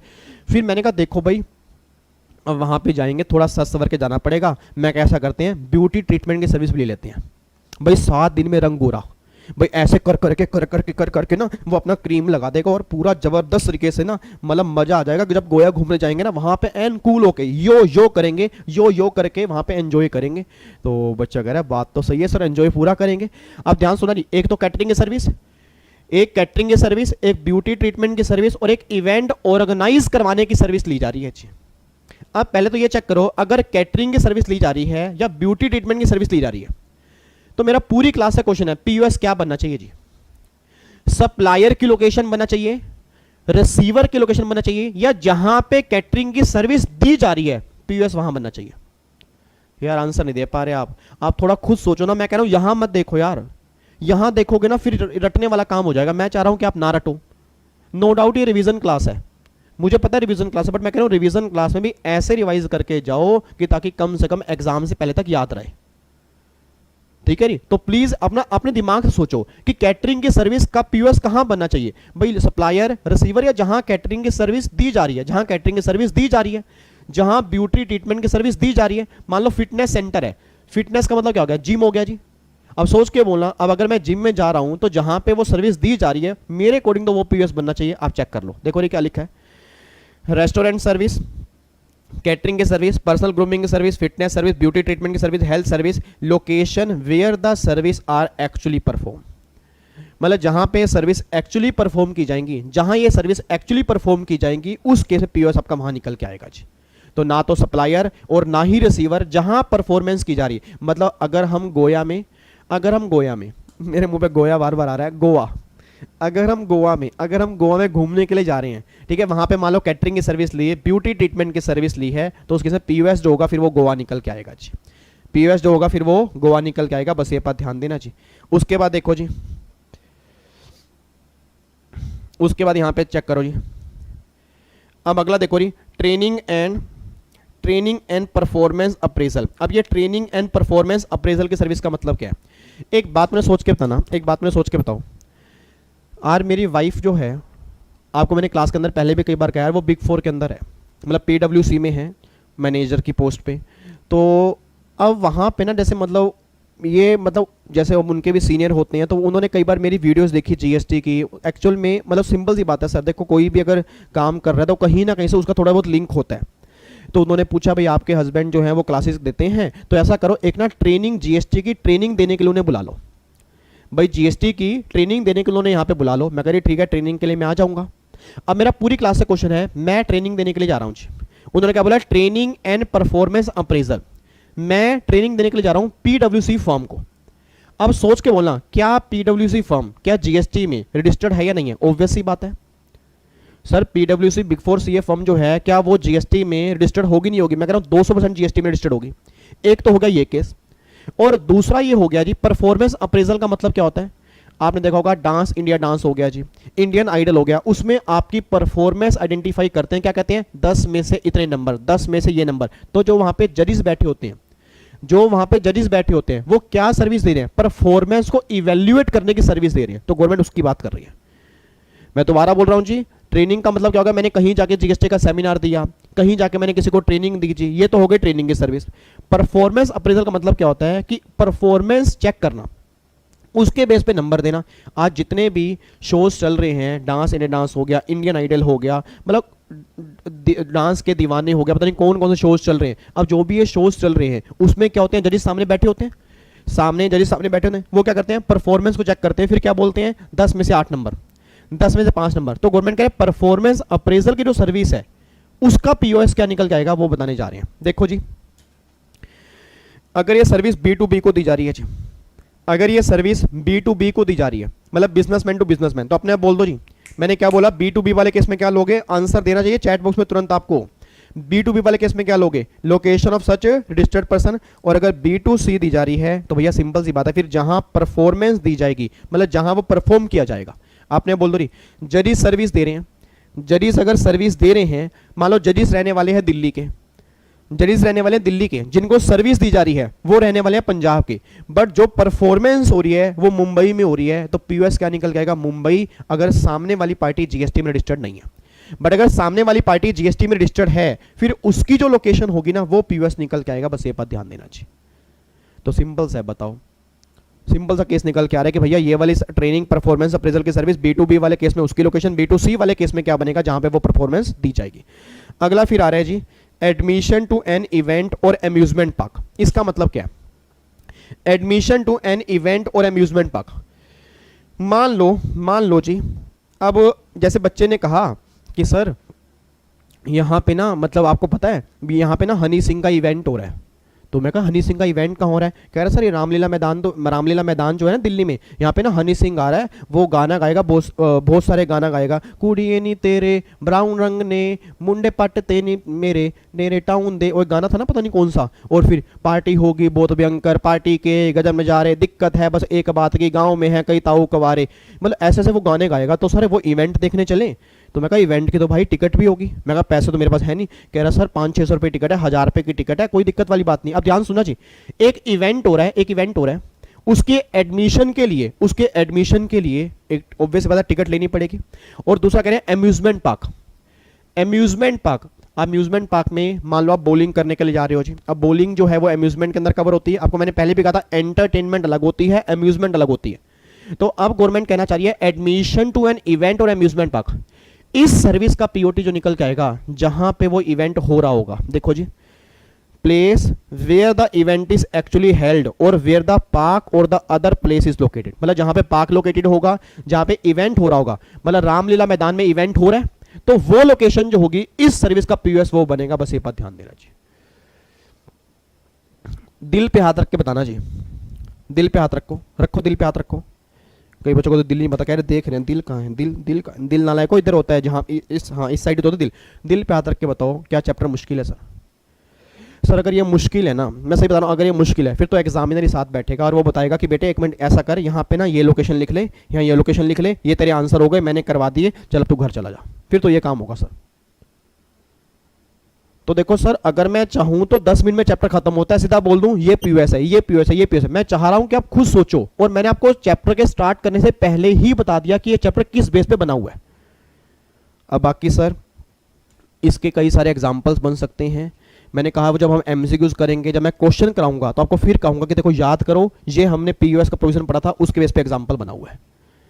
तो अभी तो सबसे मेन काम क्या है कि आपके दिमाग में ये होना चाहिए कि किस केस में कौन सा पीयूएस निकल के आएगा, क्योंकि अगर यही नहीं पता हम क्वेश्चन क्या सोल्व करेंगे।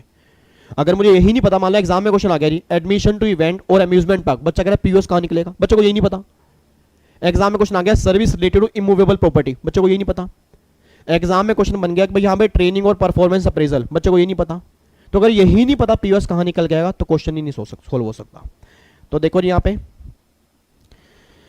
एडमिशन टू एन इवेंट और अम्यूजमेंट पार्क में कहां पे, जहां पे इवेंट हो रहा है। अब अगर ऑर्गेनाइजेशन ऑफ एन इवेंट, मैंने क्या बोला, ऑर्गेनाइजिंग की सर्विस, मैंने क्या बोला कि इवेंट ऑर्गेनाइज करवाना है जी, इवेंट ऑर्गेनाइज करवाना है, उसकी अगर सर्विस है। आपने एक मूवी देखी होगी बैंड बाजा बारात, आपने एक मूवी देखी होगी बैंड बाजा बारात, उसमें वो थे ना रणवीर सिंह और अनुष्का शर्मा, मेरे को पता नहीं है वैसे, मेरे ख्याल से रणवीर और अनुष्का थे। उसमें बिट्टू पाजी, उनका नाम था बिट्टू पाजी और श्रुति कक्कड़, उनका नाम था बिट्टू पाजी और श्रुति कक्कड़। वो क्या करते थे, इवेंट ऑर्गेनाइज करवाने की सर्विस देते थे, उस सर्विस की बात कर रहे हैं।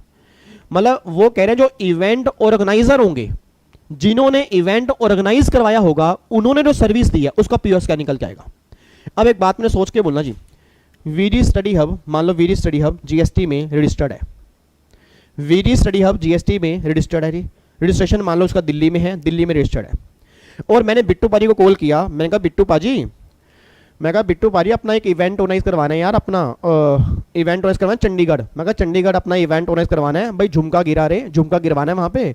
तो बच्चे अपना कह रहे जी एग्जाम निकल गए जी अपना, सर क्लियर हो गया एग्जाम भाई, बच्चे ने मैं कमिटमेंट की सी भाई पार्टी दूंगा मैं उन्होंने। तो बिट्टू पाजी कहते कोई नहीं जी इवेंट ऑर्गेनाइज करवा देंगे, बोलो जी भाई इतने पैसे लगेंगे। अब प्लीज ध्यान सुनना जी, बिट्टू पाजी जो सर्विस देने वाले हैं वो रहने वाले हैं गुजरात के, मान लेते हैं। सर्विस लेने वाला वीडी स्टडी हब एक रजिस्टर्ड पार्टी है। अब अगर मैं जीएसटी में रजिस्टर्ड हूं, मेरा पूरी क्लास तक क्वेश्चन है, तो गवर्नमेंट ने क्या बोला, अगर सर्विस दी जा रही है इवेंट ऑर्गेनाइज करवाने की सर्विस दी जा रही है B2B, तो लोकेशन ऑफ रजिस्टर्ड पर्सन, और अगर B2C है तो जहां पे इवेंट होगा, फिर जहां इवेंट होगा वो पीओएस बनेगा। और अगर इवेंट एक से ज्यादा लोकेशन पे हो रहा है, सॉरी अगर इवेंट इंडिया से बाहर हो रहा है, अगर इवेंट इंडिया से बाहर हो रहा है, गोया, याद करो मैंने कहा था गोया, अब अगर इवेंट गोवा में हो रहा है उस केस में फिर रिसीवर की लोकेशन, सिंपल सी बात ध्यान दो जी, अगर सप्लायर भी इंडिया का, रिसीवर भी इंडिया का, और अगर इवेंट इंडिया से बाहर ऑर्गेनाइज हो रहा है, अगर इवेंट इंडिया से बाहर ऑर्गेनाइज हो रहा है तो फिर लोकेशन जो होगी वो रिसीवर की लोकेशन बनेगी। और अगर इवेंट मोर देन वन लोकेशन पे हो रहा है, मान लो मैंने 5-6 जगह पे इवेंट ऑर्गेनाइज करवा दिया, फिर जितनी जितनी उसकी वैल्यू होगी, वैल्यू के बेस पे प्रोपोर्शनेट करेंगे, उस बेस पे आपका जीएसटी निकल के आएगा जी। क्लियर हो गया? तो मुझे अभी तक बताओ, पहले आगे छोड़ो जी, अभी तक क्या निकल के आ गया जल्दी, अभी तक बताओ जी। पहला केस, सबसे पहला केस सेक्शन हमने स्टार्ट कौन सा किया? चैट बॉक्स भर दो रही, चैट बॉक्स भर दो। हमने सेक्शन स्टार्ट कौन सा किया? सेक्शन नंबर 12 कब लगेगा जी? पहले तो 12 कब लगेगा? 12 तब लगेगा अगर location of supplier and location of receiver अगर दोनों इंडिया में होंगे, उस केस में क्या लगेगा जी? ये वाला सेक्शन नंबर 12 लगेगा। अगर दोनों में से किसी की लोकेशन इंडिया से बाहर होगी, उस केस में 12 एप्लीकेबल नहीं होगा, 13 एप्लीकेबल होगा। अब 12 में टोटल मिला के 13 केस हैं, 12 केस अलग है, एक केस अलग है। 12 केस स्पेशल है, एक केस जनरल है। पहले हम गए जनरल के पास, जनरल ने बोला अगर B2B है तो उसकी लोकेशन, अगर B2C है, रिसीवर जहां, बोलो बोलो बोलो बोलो बोलो, रिसीवर जहां सर्विस वहां, रिसीवर कहां ये नहीं पता, प्रोवाइडर जहां सर्विस वहां, ये हमारा स्पेशल केस, नॉर्मल केस आ गया। हम स्पेशल केस के पास गए, वन बाय वन हमने स्टार्ट किया। सबसे पहला service related to immovable property, तो जहां प्रॉपर्टी लोकेट करेगी वो पीओएस आएगा। अगर प्रॉपर्टी इंडिया से बाहर लोकेट करेगी तो रिसीवर की लोकेशन, और अगर प्रॉपर्टी मोर देन वन लोकेशन पे सर्विस दी जाएगी तो जहां उनकी स्टेट की प्रोपोर्शनेट वैल्यू होगी उसके बेस पे आपका पीओटी निकाल देंगे, सॉरी पीओएस निकाल देंगे। ये पॉइंट हमारा हो गया। सेकंड आ रहा है कि अगर कोई सर्विस है, रेस्टोरेंट हो गया, कैटरिंग की सर्विस हो गया, पर्सनल ग्रूमिंग की सर्विस हो गया, ब्यूटी ट्रीटमेंट की सर्विस हो गया, तो जहां पे वो सर्विस दी जाएगी, जहां पे वो सर्विस एक्चुअली हेल्ड की जाएगी, वो जो होगा इसका पीओएस निकल के आएगा। अगर ट्रेनिंग और परफॉर्मेंस अप्रेजल की सर्विस दी जा रही है तो B2B वाले केस में उसकी लोकेशन, और B2C वाले केस में location where the service are actually perform, जहां सर्विस एक्चुअली परफॉर्म की गई है वो उसका लोकेशन होगा जी। अब आपके मन में ना ये डाउट आ रहा होगा, पता क्या डाउट आ रहा होगा? ये डाउट आ रहा होगा कि सर इस वाले केस में B2B है, B2C है, बट इस वाले केस में B2B है ही नहीं, रेस्टोरेंट वाले केस में B2B और B2C है ही नहीं, इसमें तो हर केस में सेम है। यस, ऐसा क्यों है? नॉर्मली B2B वाला केस प्रैक्टिकली यहां पे होता भी है तो उसका फायदा नहीं होता। क्यों? क्योंकि इन चीजों का ITC सेक्शन 17(5) में ब्लॉक है। याद करो 17(5) में रेस्टोरेंट हो गया, कैटरिंग की सर्विस हो गया, ब्यूटी ट्रीटमेंट की सर्विस हो गया, फिटनेस की सर्विस हो गया, 17(5) ब्लॉक है। और जब ITC ही ब्लॉक है तो गवर्नमेंट कह रही है B2B का हम क्या करेंगे?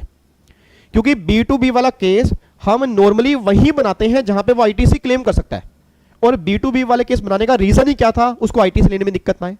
तो जब वो अगले वाली पार्टी ITC ले ही नहीं पाएगी तो B2B या B2C हो कोई फर्क नहीं पड़ता जी। तो इसका लॉजिक ये है मेनली, अब मैं डिटेल में नहीं जा रहा, इसका लॉजिक मेनली है कि वहां पे ITC आपको नॉर्मली नहीं मिलता। तो बस ये बात ध्यान देना जी, कि आपको सिर्फ ये बात ध्यान देनी है कि यहां पे इस वाले केस में B2, अब अगर देखो, अगर आप ध्यान से देखोगे, एडमिशन टू एन इवेंट और अम्यूजमेंट पार्क, इस केस में B2B और B2C की बात नहीं है। इसका भी नॉर्मली आप ITC क्लेम नहीं कर सकते, और जब आप नॉर्मली ITC क्लेम नहीं कर सकते तो B2B और B2C का केस है ही नहीं। अगले केस में देखो जी, अगले केस में B2B B2C है। बच्चा कह रहा है सर याद कैसे करेंगे, ये तो फिर हम कई बार कंफ्यूज हो जाएंगे। आपको याद करना ही नहीं है सर, ये बातें नॉर्मली प्रैक्टिकल लाइफ में ध्यान देनी होती हैं। एग्जाम में नॉर्मली जब भी क्वेश्चन बनता है वो B2B वाला केस देगा ही वहां जहां पे वो क्वेश्चन, मतलब जहां पे प्रोविजन में दिया होगा। कभी एग्जामिनर इतना कंफ्यूज नहीं करेगा कि जहां B2B नहीं है वहां B2B दे दीजिए। तो ऐसे रटने मत बैठ जाना कि अच्छा इसमें B2B है, इसमें B2B है, नहीं।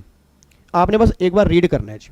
एग्जाम में जब भी क्वेश्चन बनेगा वो B2B वाला केस नॉर्मली देगा ही तब जब प्रोविजन में B2B वाला केस दिया होगा जी।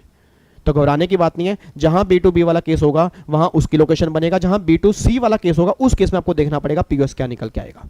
उसके बाद देखो जी, ऑर्गेनाइजेशन की सर्विस हो गया, मतलब इवेंट ऑर्गेनाइज करवाने की सर्विस हो गया। अगर B2B वाला केस है तो उसकी लोकेशन, B2C वाले केस में जहां इवेंट होगा, और अगर इवेंट इंडिया से बाहर होगा तो रिसीवर की लोकेशन, और अगर इवेंट मोर देन वन लोकेशन पे होगा फिर हम क्या करेंगे? प्रोपोर्शनेट करेंगे जी। अगला पॉइंट देखो जी, अगला पॉइंट है transportation of goods including mails और कोरियर। मतलब जी अगर गुड्स की ट्रांसपोर्टेशन की सर्विस दी जा रही है जी, अगर गुड्स की ट्रांसपोर्टेशन की सर्विस दी जा रही है मेल और कोरियर को छोड़ के, अब सोच के बोलना जी, अगर मेल और sorry including male and courier, अब अगर गुड्स की ट्रांसपोर्टेशन सर्विस दी जा रही है तो गवर्नमेंट ने कहा जी अगर B2B दी जा रही है, फिर location of such registered person, और अगर B2C है, ध्यान से पढ़ना, location at which such goods are handed over for their transportation. Handed over का मतलब क्या होता है, दैट इज लोडिंग पॉइंट या पिकअप पॉइंट, मतलब जो उसका पिकअप पॉइंट होगा, जो उसका लोडिंग पॉइंट होगा, वो जो लोकेशन होगी वो पीओएस निकल के आएगा, डेस्टिनेशन नहीं। यहां पे डेस्टिनेशन नहीं है, जब मैं सेक्शन 13 के पास आऊंगा वहां पे डेस्टिनेशन है, क्योंकि ना कई बच्चों को ये कंफ्यूजन हो रही होगी कि सर गुड्स वाले केस में तो डेस्टिनेशन नहीं होता। यस होता है, बट वो सेक्शन 13 में होता है। तो सेक्शन 13 जब पढ़ेंगे वहां पे, मतलब जहां पे सप्लायर या रिसीवर दोनों में से कोई एक पार्टी अगर इंडिया से बाहर होगी, उस केस में गुड्स की ट्रांसपोर्टेशन का जो पीओएस होगा वो निकल के आएगा डेस्टिनेशन जी। बट यहां पे जहां दोनों इंडिया के हैं, गवर्नमेंट करे उस केस में जहां location at which such goods are handed over, handed over means जहां पे वो लोड किए जा रहे हैं, जो उसका पिकअप पॉइंट होगा वो उसका पीओएस निकल के आएगा जी। ठीक है। और अगर ट्रांसपोर्टेशन इंडिया से बाहर की जा रही है, अगर ट्रांसपोर्टेशन इंडिया से बाहर करवानी है, फिर पीओएस क्या बन जाएगा जी, डेस्टिनेशन ऑफ गुड्स। B2C वाले केस में बस ये बात ध्यान देना। ऑब्वियस सी बात है सर, एक बार सोच के बताओ, अगर ट्रांसपोर्टेशन प्लेस इंडिया से बाहर चला गया तो फिर क्या हो गया, पीओएस इंडिया से बाहर गया। और मैंने क्या बोला, अगर सप्लायर इंडिया में है और रिसीवर इंडिया में है, अगर पीओएस इंडिया से बाहर जाएगा तो फिर दिक्कत हो जाएगी ना। तो सिंपल सी बात है, अगर पीओएस इंडिया से बाहर गया उस केस में गवर्नमेंट क्या बोलती है, फिर जहां रिसीवर की लोकेशन होगी ना वो पीओएस निकल के आएगा। बस ये बात ध्यान दो जी। तो चेक करो जी, सॉरी डेस्टिनेशन, डेस्टिनेशन। और ये डेस्टिनेशन क्यों किया, उसका रीजन साफ साफ क्लियर है जी। अगर सामान इंडिया से बाहर जा रहा है उस केस में, सोच के बोलना, अगर सामान वो इंडिया से बाहर जाएगा तो एक्सपोर्ट वाला केस होगा। एक्सपोर्ट वाले केस में गवर्नमेंट जीएसटी लेना नहीं चाहती, इसलिए गवर्नमेंट ने क्या बोला, डेस्टिनेशन जी। ठीक है जी। उसके बाद जी पैसेंजर की ट्रांसपोर्टेशन, बताओ जी चैट बॉक्स के अंदर, पैसेंजर की ट्रांसपोर्टेशन वाले केस में पीओएस क्या निकल के आएगा, बोलो जल्दी। पैसेंजर की ट्रांसपोर्टेशन वाले केस में पीओएस क्या निकल के आएगा। अगर सर्विस दी जा रही है B2B, अपने बोल दो तो याद हो गया होगा। अगर B2B वाला केस है तो location of such registered person, और अगर B2C वाला केस है तो जहां पे इम्बार्क, इम्बार्क का मतलब क्या होता है, बोर्डिंग पॉइंट।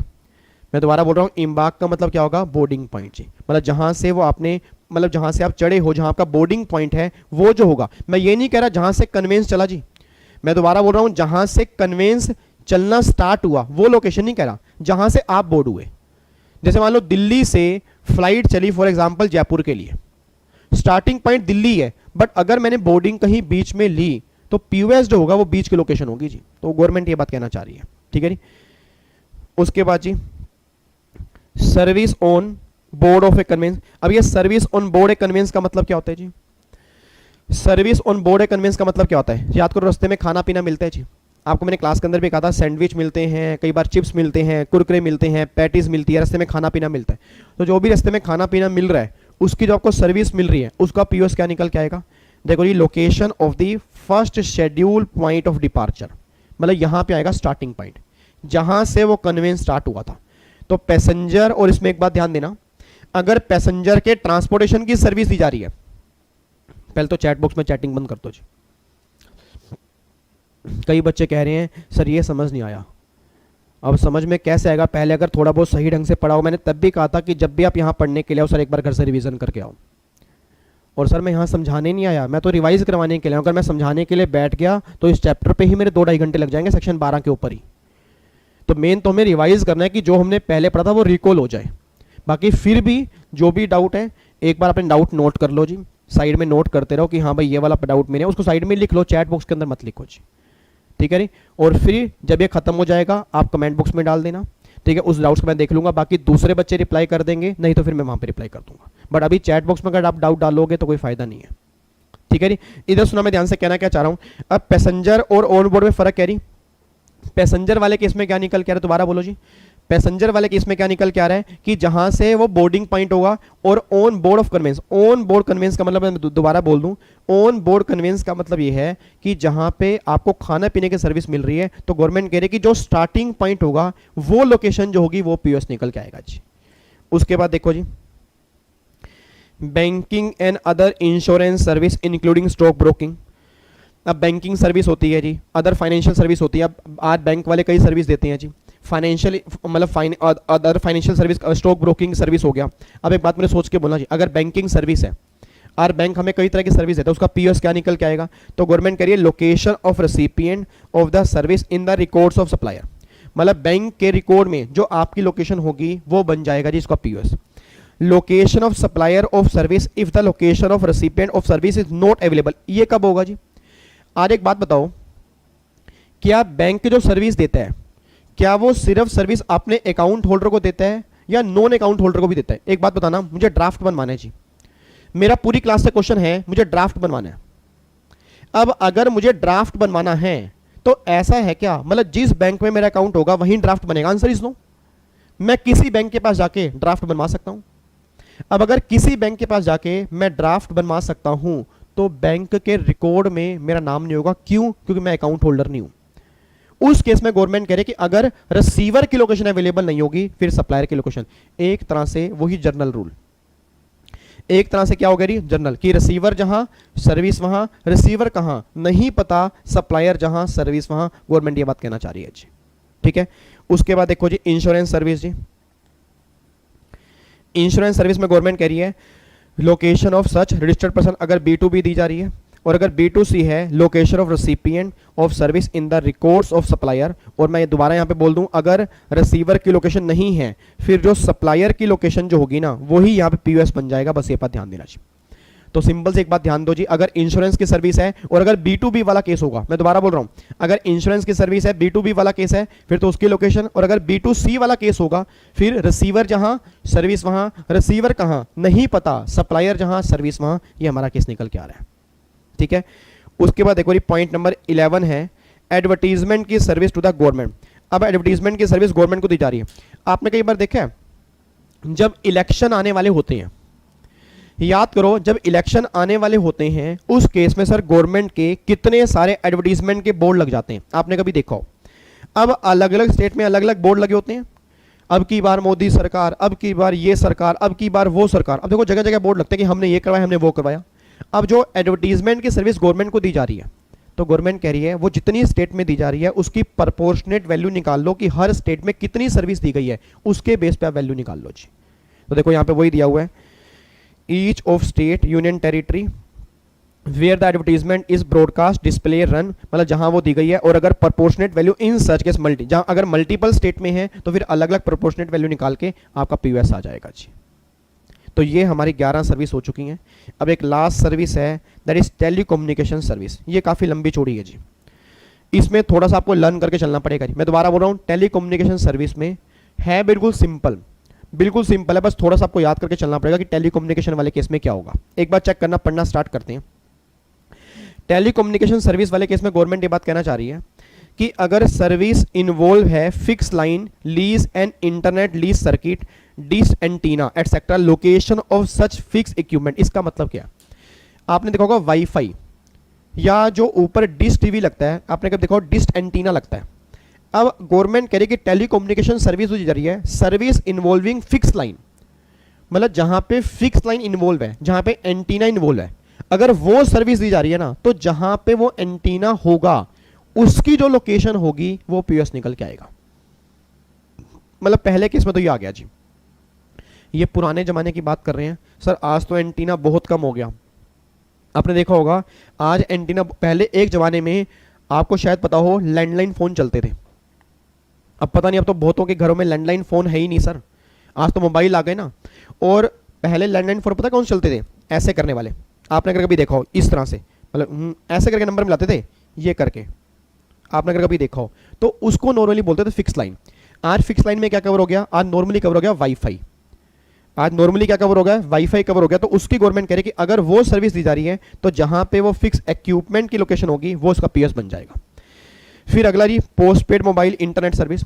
अब अगर मोबाइल इंटरनेट की सर्विस पोस्टपेड सर्विस दी जा रही है, अब एक बात बताओ जी, आप में से कई लोगों के पास पोस्टपेड कनेक्शन होगा, आप में से कई लोगों के पास पोस्टपेड कनेक्शन होगा। तो अगर पोस्टपेड कनेक्शन है उस केस में देखो गवर्नमेंट क्या कह रही है कि एड्रेस ऑफ द रेसिपिएंट, मतलब जो उनके रिकॉर्ड में आपका एड्रेस होगा वो लोकेशन पीओएस बनेगी। अगर आपका एड्रेस अवेलेबल नहीं है फिर सप्लायर की लोकेशन, वही सेम बात, रिसीवर जहां सर्विस वहां, रिसीवर कहां नहीं पता, सप्लायर जहां सर्विस वहां। तो पहले मैंने क्या बोला, अगर फिक्स लाइन है तो जहां वो इक्विपमेंट है, अगर पोस्टपेड कनेक्शन की सर्विस है तो रिसीवर की लोकेशन, अगर रिसीवर की लोकेशन मतलब अगर रिसीवर का एड्रेस उनके रिकॉर्ड में नहीं है फिर वो सप्लायर की लोकेशन। उसके बाद देखो जी, अगर prepaid mobile internet DTH service provider किसके थ्रू, अगर दो चीजें होती हैं, एक तो थ्रू सेलिंग एजेंट या आप डायरेक्टली बेच रहे हो by any person to final subscriber. इसका मतलब क्या है, एक बात बताओ जी, अरे वोडाफोन है, आपने देखा होगा वोडाफोन के जगह जगह ना वोडाफोन आइडिया मिनी स्टोर बने हुए हैं, अगर आपने कभी देखा हो। और एयरटेल के जगह जगह मिनी स्टोर बने हुए हैं, इनको बोलते हैं सेलिंग एजेंट। ये सेलिंग एजेंट है। तो अगर आपने कोई भी सिम, आपने कोई कनेक्शन इन एजेंट के थ्रू लिया फिर पीओएस क्या होगा। या अगर मान लो वोडाफोन ने डायरेक्टली ही लास्ट कंज्यूमर को भेज दिया, मतलब आपने एजेंट के थ्रू नहीं, आपने डायरेक्टली वोडाफोन की जो मेन हेड ऑफिस है आपने वहीं से अगर कुछ लिया, एजेंट के थ्रू नहीं डायरेक्टली वहीं से लिया, उस केस में क्या होगा देखो जी। अगर थ्रू सेलिंग एजेंट रीसेलर के थ्रू है तो address of such selling agent, उस सेलिंग एजेंट का जो एड्रेस होगा वो बन जाएगा in the record of the supplier at the time of supply by any person to final subscriber location where the pre payment is receive और place of sale of voucher. मतलब फिर जहां वाउचर सेल किए जाएंगे या जहां पे payment receive की जाएगी वो लोकेशन जो होगी वो पीओएस बन जाएगा जी। उसके बाद जी, when payment made through electronic mode, एक बच्चा कहता है सर मैंने नेट का रिचार्ज करवाया ऑनलाइन। एक बच्चा कहता है आज हम रिचार्ज करवाते हैं ऑनलाइन रिचार्ज करवाते हैं। अब सर अगर हमने ऑनलाइन रिचार्ज करवाया, प्लीज बातचीत नहीं यार, ये कई बच्चे झपकियां ले रहे हैं ना क्लास के बीच में, ये वही बच्चे हैं, ये वही बड़े झपके ले रहे हैं जिनको लगता है कि हाँ भाई ये चैप्टर हमारे बस का तो है नहीं, हम तो 1-2 नंबर गवा के आएंगे, और उनको ये नहीं पता 1-2 नंबर की वैल्यू क्या होती है। मैं इतनी आपसे रिक्वेस्ट कर रहा हूँ, 1.5 घंटा सुनना है सर, बस सिर्फ सुन भी लोगे ना तो भी कुछ दिमाग में जरूर जाएगा। मैं कह रहा हूं अगर 50% भी दिमाग में गया आज की क्लास हमारी सफल हो जाएगी। सर 100% नहीं जा सकता। देखो जिस बच्चे ने पहले पूरा पढ़ा हुआ है उसके दिमाग में 80-90% जाएगा, जिसने पहले पढ़ा ही नहीं हुआ ये चैप्टर बहुत मुश्किल लगता है, फिर अगर 50% भी गया तो भी बहुत बड़ी बात है। फिर सर 50 कैसे जाएगा, जब दोबारा से रिवीजन करोगे, जब दोबारा रिवीजन करोगे क्लास खत्म होने के बाद दोबारा पीछे करके सुनोगे फिर 80% होगा, फिर तीसरी बार रिवीजन करोगे फिर कहीं जाके पूरा समझ में आएगा। अगर आप ये सोचो कि मैं डायरेक्टली रिवीजन क्लास देख के आज ही समझ लूं, सर वो तो पॉसिबल नहीं है ना, क्योंकि सिंपल सी बात है, देखो मैं रिवीजन करवा रहा हूं, अगर मैं एक एक पॉइंट पे टाइम लगाता फिर बात अलग थी, ठीक है जी। तो इधर सुनो ध्यान से, मैं कहना क्या चाह रहा हूं, when payment made through electronic mode, अगर आपने पेमेंट किया ऑनलाइन मोड से पेमेंट किया तो उस केस में क्या होगा, location of recipient in the records of supplier, मतलब सप्लायर के रिकॉर्ड में रिसिपिएंट की जो लोकेशन होगी वो, और अदर केस में अगर रिसीवर की लोकेशन नहीं है फिर अपने आप बता दो क्या बन जाएगा, सप्लायर की लोकेशन, मतलब रिसीवर जहां सर्विस वहां, रिसीवर कहां ये नहीं पता, फिर सप्लायर जहां सर्विस वहां, ये सेम बात निकल के आ रही है। और अगर अलग अलग जगह इंस्टॉल की गई है, मान लो आज नेट है, वाईफाई है, मान लो आज ये डिश टीवी की सर्विस है, अगर अलग अलग स्टेट में लोकेट की गई है तो उसकी प्रपोर्शनेट वैल्यू निकाल के उसके बेस पे आप वैल्यू निकाल लोगे जी। तो ये बातें आपकी सेक्शन 12 के अंदर आती हैं जी। बच्चा कह रहा है सर 2 मिनट रुको, पानी पीने दो सर, और ना सर अभी ना 12 खत्म मत करना। मैं खत्म नहीं कर रहा सर, अब 5 मिनट मेरी पूरी फैमिली आंखें बंद करके सारे एक साथ मिलकर रिवीजन करेंगे सेक्शन 12 की, फिर हम 13 के ऊपर आएंगे। एक बच्चा कह रहा है सर 13 ना अभी मत कराओ, 13 रात, नहीं 13 सेम है सर, सेक्शन 13 ऑलमोस्ट सेम है, 1-2 पॉइंट को छोड़ के बाकी सेक्शन 13 बिल्कुल सेम है जी। जो आपने यहां पे किया ना वही सेम 13 है, सिर्फ 1-2 पॉइंट अलग हैं, बाकी सब कुछ सेम है।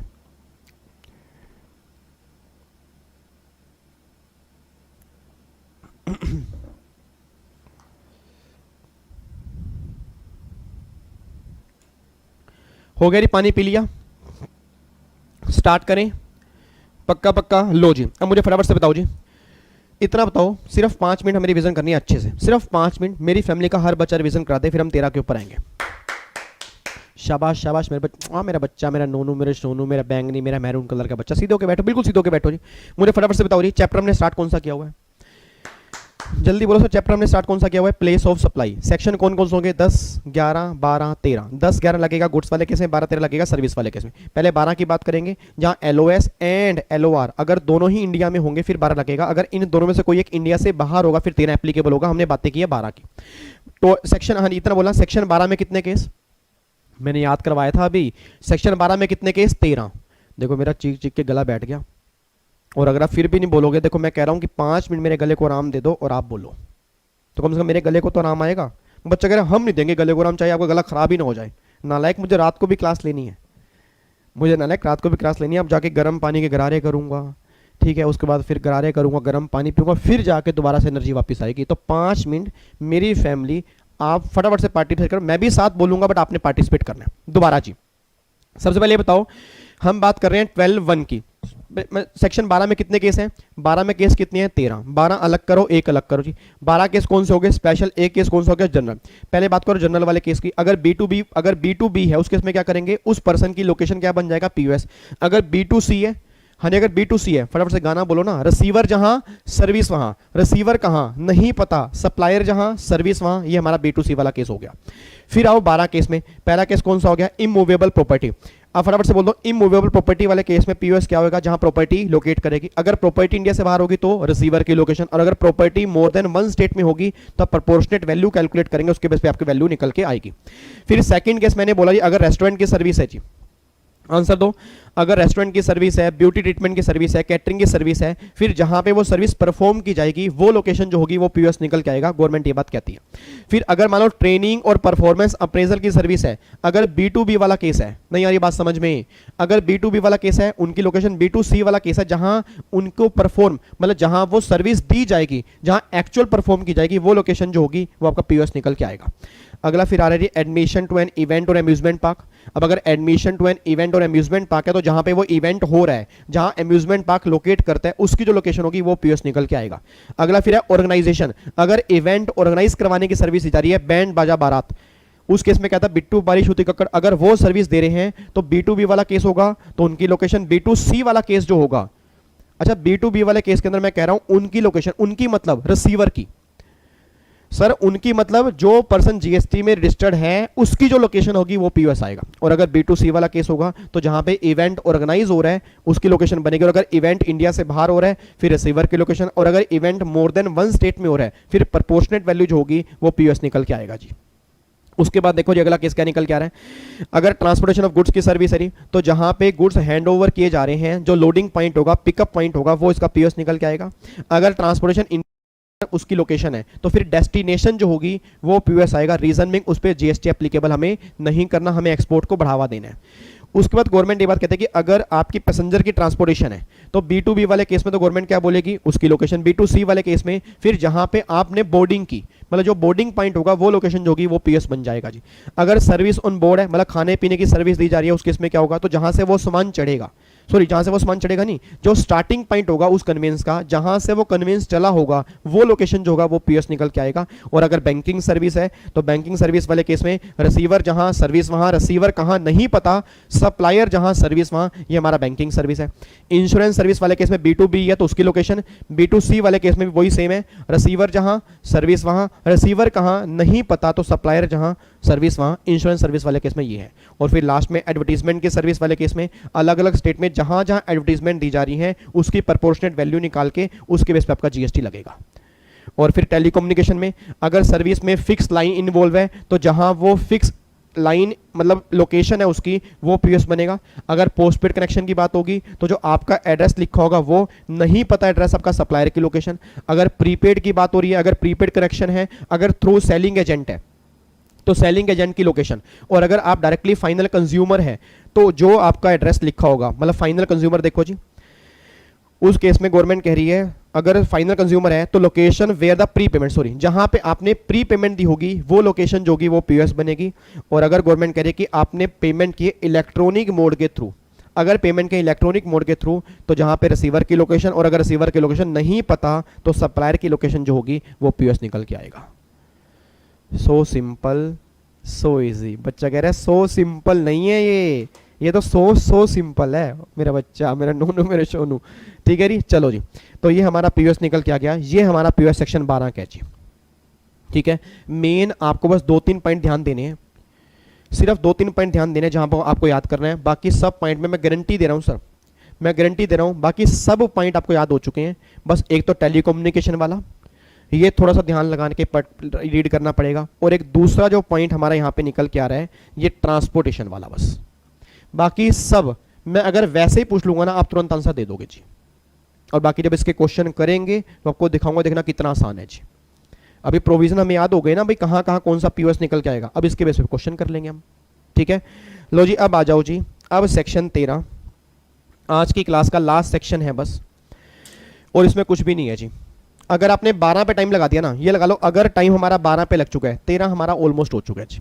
सेक्शन 13 में कुछ भी नहीं है, एक बार चेक करना, place of supply of service where location of supplier और location of receiver is outside India. मतलब कहना क्या चाह रहे हैं कि अगर सप्लायर या रिसीवर में से किसी की लोकेशन अगर इंडिया से बाहर होगी, उस केस का पीओएस क्या निकल के आएगा, वो सारी बातें 13 में बताएंगे जी। मतलब वो कहां पे होगा, सेक्शन 13 में होगा जी।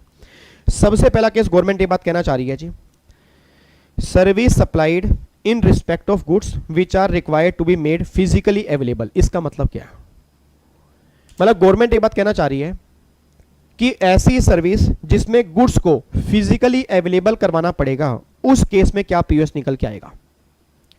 एग्जाम्पल के तौर पे रिपेयर की सर्विस, एग्जाम्पल के तौर पे इंस्टॉलेशन की सर्विस। अब अगर रिपेयर की सर्विस है, मान लो मेरे घर में कोई एसी खराब हो गया, तो मैं एसी लेके जाऊंगा ना भाई, एसी लेके जाऊंगा, सर एसी को रिपेयर कर दो। मतलब गवर्नमेंट कह रही है कि फिजिकली अवेलेबल तुम्हें करवाना पड़ेगा वो गुड्स। तो जहां पे गुड्स तुम फिजिकली अवेलेबल करवा रहे हो, उस केस में गवर्नमेंट कह रही है देखो जी, location where the service are actually perform. मतलब जहां पे वो सर्विस दी जाएगी, जहां रिपेयर की जाएगी, जहां इंस्टॉलेशन की जाएगी, वो प्लेस जो होगा वो तुम्हारा पीओएस निकल के आ जाएगा जी। तो पहली बात तो ये समझो, service supplied in respect of goods which are required to be made physically available. मतलब जहां गुड्स सप्लायर के पास लेके जाया जा रहा है, सप्लायर उस गुड्स पे काम करेगा, तो जहां वो सर्विस परफॉर्म करेगा उसकी लोकेशन जो होगी वो पीओएस निकल के आएगा जी। अच्छा अब सुना, मैं ध्यान से कहना क्या चाह रहा हूं जी, अगर मान लो कोई सप्लाई करवाई जा रही है एक रिमोट लोकेशन से। रिमोट लोकेशन का मतलब क्या है, आपको मैंने कई बार क्लास में एग्जांपल दिया था, मेरा सिस्टम, ये लैपटॉप मेरा मान लो खराब हो गया जी। इस लैपटॉप को सही करने के लिए मान लो कोई पर्सन यहां पे अवेलेबल नहीं है, एक यूएसए में इंजीनियर है, उस पर्सन ने वहीं बैठे बैठे एनी डेस्क या टीम व्यूअर के थ्रू मेरा लैपटॉप सही कर दिया। आपको मैंने क्लास में भी कहा था नहीं, प्रॉब्लम क्या आती है कि उस पर्सन की सर्विस को दिया वो मानूंगा, क्योंकि वो कह रहा है मैंने सर्विस दिया यूएसए में, मैं कह रहा हूं मुझे सर्विस यहां मिली है। भाई सिंपल सी बात है, location of supplier USA, location of supplier USA और लोकेशन ऑफ रिसीवर इंडिया, तो उसका प्लेस ऑफ सप्लाई क्या बनेगा। अब प्लेस ऑफ सप्लाई में यूएसए बनाऊं या इंडिया बनाऊं। अब प्लीज ध्यान सुनना जी, गवर्नमेंट कह रही है कि यहां पे आपने गुड्स फिजिकली अवेलेबल नहीं करवाया, उसने वहीं बैठे बैठे गुड्स के ऊपर सर्विस दे दी, और जो सर्विस दी है वो इलेक्ट्रॉनिक मोड से दी है। एक बार चेक करना जी, service supplied in respect of goods but from a remote location by way of electronic means. तो उस केस में जहां पे गुड्स सिचुएटेड होगा, वो लोकेशन जो होगी वो बन जाएगी प्लेस ऑफ सप्लाई। अच्छा, मतलब सर आप ये बात कहना चाह रहे हो, आज अगर मान लो किसी ने हमें रिमोट लोकेशन है ऑनलाइन मोड से अगर हमें सर्विस दी है, तो जहां से वो सर्विस दे रहे वो लोकेशन नहीं बनेगी, जहां गुड्स की लोकेशन होगी वो बनेगी। Answer is yes, answer is yes. अगर आप ऊपर वाला पॉइंट चेक करोगे, ऊपर वाले पॉइंट में था कि जहां पे वो सर्विस एक्चुअल में परफॉर्म करोगे वो लोकेशन, यहां पे गवर्नमेंट कह रही है कि अगर सर्विस आपने दी है इलेक्ट्रॉनिक मींस रिमोट लोकेशन के थ्रू, तो जहां गुड्स की लोकेशन होगी वो पीओएस बनेगा जी। ये दो केस हो गए। अगला केस देखना जी, वो कह रहे हैं above provision are not applicable in case of goods that are temporarily imported into India for repair and export after repair without being put to any other use in India। इसका मतलब क्या है, इसका मतलब ये बात कहना चाह रहे हैं सर, एक बात मुझे सोच के बताओ, मान लो ये इंडिया है जी, प्लीज बातचीत नहीं करनी जी, ये इंडिया है और ये यूएसए है जी। हर बच्चा आंसर देगा जी, हर बच्चा आंसर देगा। ये इंडिया है और ये मान लो यूएसए है, बाहर से एक सामान इंपोर्ट किया, किस लिए, रिपेयर की सर्विस चाहिए, इंडिया में उसके रिपेयर की सर्विस दी गई, और सिर्फ रिपेयर की सर्विस देने के बाद ना एज इट इज वो सामान बाहर भेज दिया गया, अब जैसे ही वो सामान बाहर भेजा गया, मेरा पूरी क्लास से क्वेश्चन है, अगर मैं कायदे से देखूं तो इस सर्विस को दिया कहां पे गया, इंडिया में।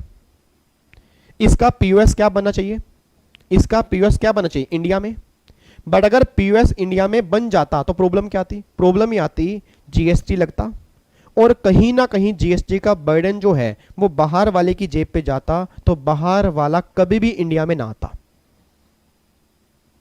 सर आपको मैंने पहले भी कहा था, export the goods note the taxes. अब थोड़ा सा दिमाग लगाना कि अगर मैं बाहर से सामान लेकर आया और वो सामान दोबारा से बाहर वापस जाना है, सिर्फ रिपेयर पर्पस के लिए, टेम्परेरी, परमानेंट नहीं, टेम्परेरी। अगर परमानेंट आता फिर तो इंपोर्ट था। सर अगर परमानेंट आता फिर वो इंपोर्ट था। इंपोर्ट पे जीएसटी भी है, कस्टम भी है। सर्विस वाले केस में कस्टम नहीं है, सर्विस वाले केस में सिर्फ जीएसटी, गुड्स वाले केस में कस्टम भी है और जीएसटी भी है। बट यहां पे गवर्नमेंट कह रही है कि इंपोर्ट नहीं है, ये तो बाहर से आया और आपने रिपेयर किया, तुरंत बाहर वापिस चला गया। तो उस केस में तुम क्या करोगे? अगर तुम जीएसटी लगा दोगे, उसका बर्डन जो है इसकी जेब पर आएगा। ये प्रॉब्लम क्या क्रिएट करेगा? ये दोबारा कभी इंडिया में आएगा ही नहीं। इसलिए इसकी जेब पर बर्डन ना आए, तो हम ये कहना चाह रहे हैं कि अगर ये वाला केस होगा, इस केस में ये प्रोविजन एप्लीकेबल नहीं होगा। वैसे प्रोविजन एप्लीकेबल होना चाहिए, वैसे प्रोविजन एप्लीकेबल होना चाहिए, बट कहीं टैक्स का बर्डन बाहर वाले पर्सन की जेब पे शिफ्ट ना हो जाए, इसलिए गवर्नमेंट ने क्या बोला, हम ये प्रोविजन एप्लीकेबल नहीं करेंगे। बच्चा कह रहा है सर तो अगर ये प्रोविजन एप्लीकेबल नहीं करेंगे फिर तो उसका पीओएस निकल के ही नहीं आएगा, और अगर पीओएस ही नहीं आएगा तो जीएसटी में लगेगा। गवर्नमेंट कहती हेलो क्या हो गया तेरे को भैया, अगर ये प्रोविजन एप्लीकेबल नहीं होगा तो जनरल प्रोविजन एप्लीकेबल होगा ना, और जनरल सेक्शन 12 और 13 दोनों में सेम है। मैं दोबारा बोल रहा हूं, जनरल प्रोविजन सेक्शन 12 और 13 दोनों में सेम है। यहां पे भी गवर्नमेंट कहती है रिसीवर जहां सर्विस वहां, रिसीवर कहां नहीं पता, सप्लायर जहां सर्विस वहां। तो अपने बोल दो जी अब यहां पे रिसीवर कहां है? इंडिया से बाहर है। अब सोच के बोलना, location of supplier India, location of supplier India, location of supplier receiver India से बाहर, प्लेस ऑफ सप्लाई भी इंडिया से बाहर। ये एक्सपोर्ट बन गया, और अगर ये एक्सपोर्ट बन गया इस केस में कोई भी जीएसटी की बातें नहीं होंगी। तो मेनली गवर्नमेंट यही तो चाहती थी कि इस पे जीएसटी एप्लीकेबल ना हो। तो एक तरह से गवर्नमेंट ने क्या किया? पक्षपात किया। एक तरह से गवर्नमेंट ने पक्षपात किया, रीजन बिंग क्योंकि गवर्नमेंट को अपना बेनिफिट देखना है कि फॉरेन रिजर्व इंडिया में चाहिए, इसलिए गवर्नमेंट ने क्या बोला कि भैया पीओएस जो होगा वो इंडिया से बाहर निकल के जाएगा जी। ठीक है, तो देखो यहां पे गवर्नमेंट ने क्या किया जी, गवर्नमेंट कह रही है कि अब provision not applicable in case of goods that are temporary imported into India for repair, और फिर उसके बाद आपने बाहर भेज दिया तो इस केस में रेजिडुअरी प्रोविजन एप्लीकेबल होंगे। रेजिडुअरी मींस कि रिसीवर जहां सर्विस वहां, रिसीवर कहां नहीं पता, सप्लायर जहां सर्विस वहां जी। ये आपका पॉइंट नंबर 1 निकल के आ रहा है। उसके बाद देखो जी, अब सर्विस सप्लाई टू इंडिविजुअल, मतलब ब्यूटी ट्रीटमेंट की सर्विस हो गया। आपको मैंने पहले भी कहा था, जो भी हमने सेक्शन 12 में किया, ब्यूटी ट्रीटमेंट की सर्विस जहां पे दी जा रही है वहीं तो पीयूएस आएगा। देखो जी, where service are actually perform, जहां परफॉर्म की जाएगी वो आपका पीयूएस निकल के आएगा जी। उसके बाद देखो जी, service supply directly in relation to immovable property. आपने बोल दो जी, अगर service related to immovable property है तो 12 में क्या था जी, जहां प्रॉपर्टी लोकेट करेगी। 13 में क्या है, जहां प्रॉपर्टी लोकेट करेगी। एक बार चेक कर लो जी, जहां प्रॉपर्टी लोकेट करेगी उस केस में गवर्नमेंट कह रही है कि वो आपका पीओएस निकल के आएगा। बस ये बात ध्यान दो जी। ठीक है, ये पॉइंट आपका पीओएस निकल के आ गया जी। उसके बाद देखो जी, एडमिशन टू और ऑर्गेनाइजेशन ऑफ एनी इवेंट, मतलब यहां पे कई क्लोज इकट्ठे कर दिए। वहां पे चेक करो, एडमिशन वाला अलग था, इवेंट वाला अलग था, ठीक है, और इवेंट ऑर्गेनाइजिंग वाला अलग था। यहां पे गवर्नमेंट ने कंबाइन कर दिए। देखो ये गवर्नमेंट क्या कह रही है कि place where the event is actually held, मतलब जहां पे इवेंट एक्चुअली हेल्ड होगा वो तुम्हारा पीओएस निकल के आ जाएगा।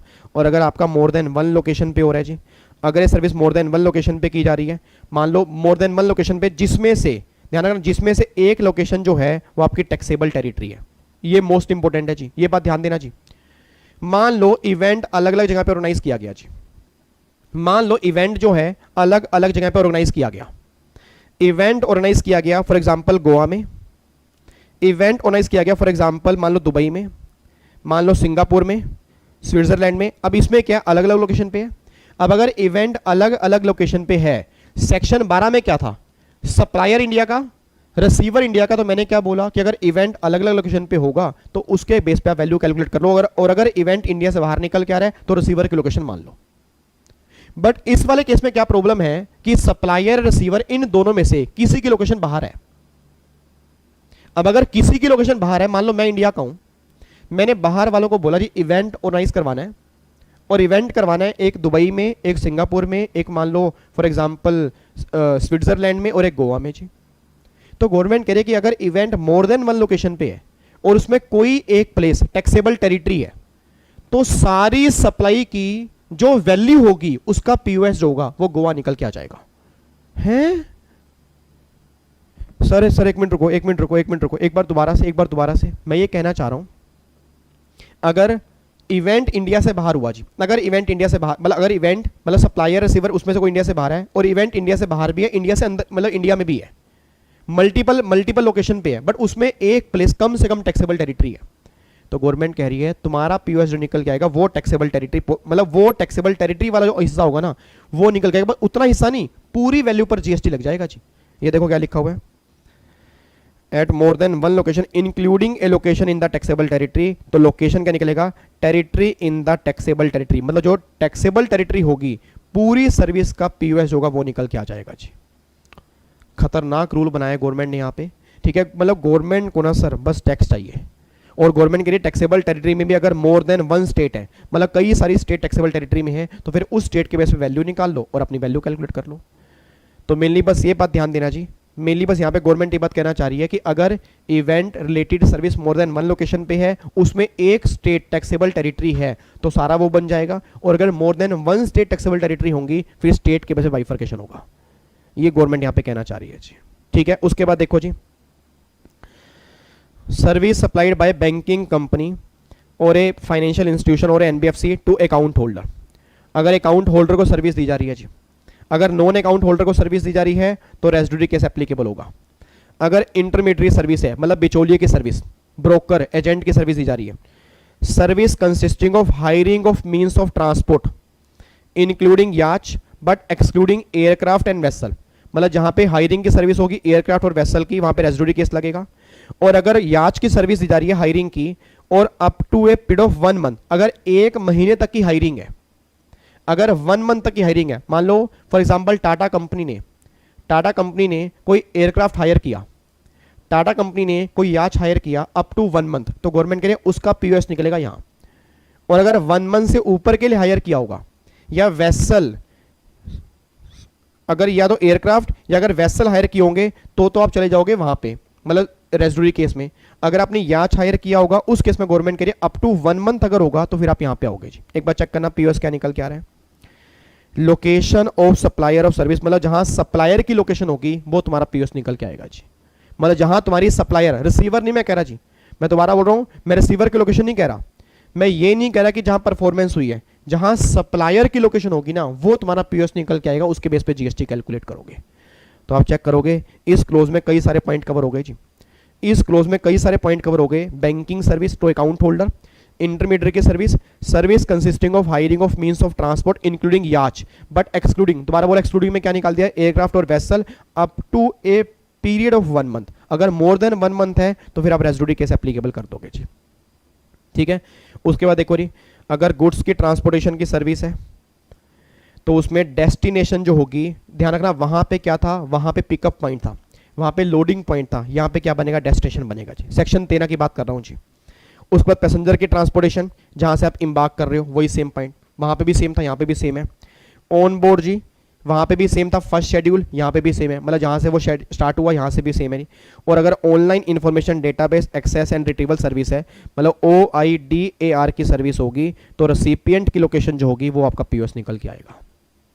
अब बच्चा कह रहा है सर क्या सेक्शन 13 हमारे एग्जाम के लिए रिलेवेंट है? जो एग्जीक्यूटिव वाले बच्चे हैं उनके एग्जाम में तो बहुत कम चांसेस है क्वेश्चन यहाँ से बनता है, बट जो प्रोफेशनल वाले बच्चे हैं उनके एग्जाम में चांसेस पूरे होते हैं जी, ठीक है। बट मैं ये नहीं कह रहा एग्जीक्यूटिव वालों को करना नहीं जी, मैं दोबारा बोल रहा हूँ, मैं ये बिल्कुल भी नहीं कह रहा आपने करना नहीं है, क्योंकि आपके एग्जाम में भी कई जब एग्जामिनर का दिमाग घूम गया तो क्वेश्चन कहीं से बना देगा जी।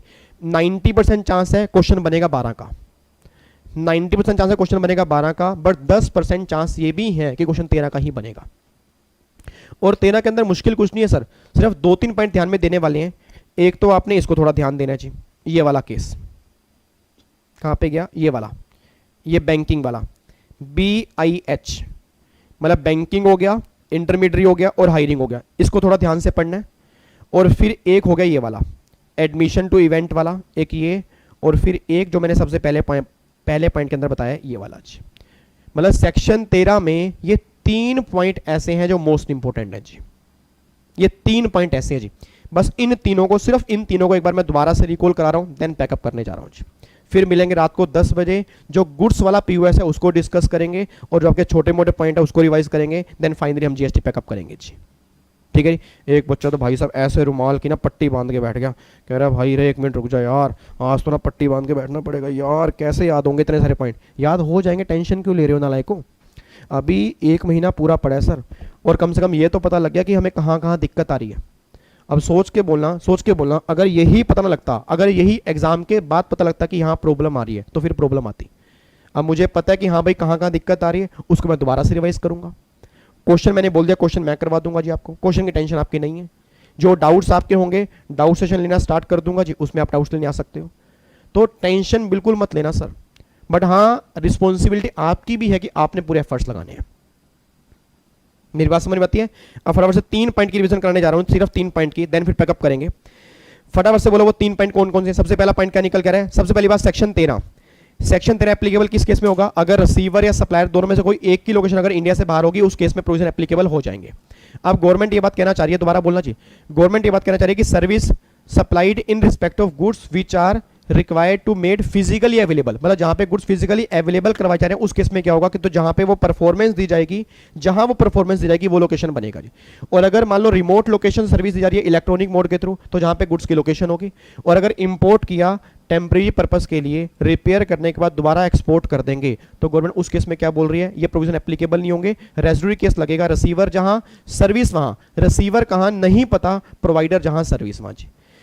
उसके बाद फिर गवर्नमेंट कहना चाह रही है, सेकंड केस जो मैंने बोला इंपॉर्टेंट है, एडमिशन टू और ऑर्गेनाइजेशन एंड इवेंट, मतलब इवेंट वाली सर्विस, तो जहां पे इवेंट होगा वो, और अगर इवेंट मोर देन 1 लोकेशन पे हो रहा है जिसमें एक टैक्सेबल टेरिटरी भी है, तो सारी वैल्यू, मैं दोबारा बोल रहा हूं, सारी वैल्यू जो चार्ज की होगी उस वैल्यू को टैक्सेबल टेरिटरी की, मतलब वो लोकेशन मान के उसके ऊपर जीएसटी एप्लीकेबल कर देंगे। प्रोपोर्शनेट नहीं कह रहा सर, प्रोपोर्शनेट तब करेंगे अगर टैक्सेबल टेरिटरी में अलग अलग स्टेट है, फिर प्रोपोर्शनेट करोगे, बस ये बात ध्यान देना जी। तो अगर टैक्सेबल टेरिटरी में अलग अलग स्टेट है फिर प्रोपोर्शन कर दो जी। और अगर मान लो बैंकिंग की सर्विस टू अकाउंट होल्डर है, इंटरमीडिएट की सर्विस है, और अगर हायरिंग ऑफ ट्रांसपोर्ट व्हीकल है, एक्सेप्ट एयरक्राफ्ट और वेसल और याच इंक्लूड होगा अप टू 1 मंथ, तो गवर्नमेंट कह रही है उस केस में जहां पे सप्लायर की लोकेशन होगी वो पीओएस बनेगा। और अगर ये कंडीशन सेटिस्फाइड नहीं करोगे उस केस में आप फिर रेजिडुअरी केस में जाओगे। रेजिडुअरी केस क्या हो गया? रिसीवर जहां सर्विस वहां, रिसीवर कहां ये नहीं पता, देन प्रोवाइडर जहां सर्विस वहां जी। तो ये सारी बातें आपकी निकल के आ रही है। और गुड्स की ट्रांसपोर्टेशन में डेस्टिनेशन, पैसेंजर में आपका एम्बार्किंग पॉइंट, और ऑन बोर्ड वाले में फर्स्ट शेड्यूल हो गया। ओआईडीआर में तो जो आपकी रिसीवर की लोकेशन होगी वो आपका पीओएस निकल के आएगा जी। और ये सेक्शन 13 का डिफॉल्ट रूल है जी, आपको मैंने बता दिया, रिसीवर जहां सर्विस वहां, और रिसीवर कहां ये नहीं पता, देन प्रोवाइडर जहां सर्विस वहां जी। ठीक है जी, ये पॉइंट आपका निकल के आ रहा है जी, कोई दिक्कत तो नहीं है जी। तो फाइनली अब जाके पीओएस के ये सारे प्रोविजन हमने, सारे नहीं मतलब 2 सेक्शन रिवाइज कर दिए, 12 और 13 जी। अब बस 2 छोटे छोटे सेक्शन बचे हैं, 10 और 11। वो गुड्स वाले केस में वो ज़्यादा बड़े नहीं हैं, बिल्कुल छोटे छोटे हैं जी, उसके अंदर कुछ भी नहीं है। कोशिश करेंगे पहले 1 घंटे में वो कंप्लीट करें, 1 घंटे से पहले ही कंप्लीट हो जाएंगे। उसके बाद जो आपके 2-3 छोटे मोटे टॉपिक होंगे उसको पैकअप करके तो फाइनली हम जीएसटी आज ख़त्म कर देंगे, आज रात को 10 बजे जी।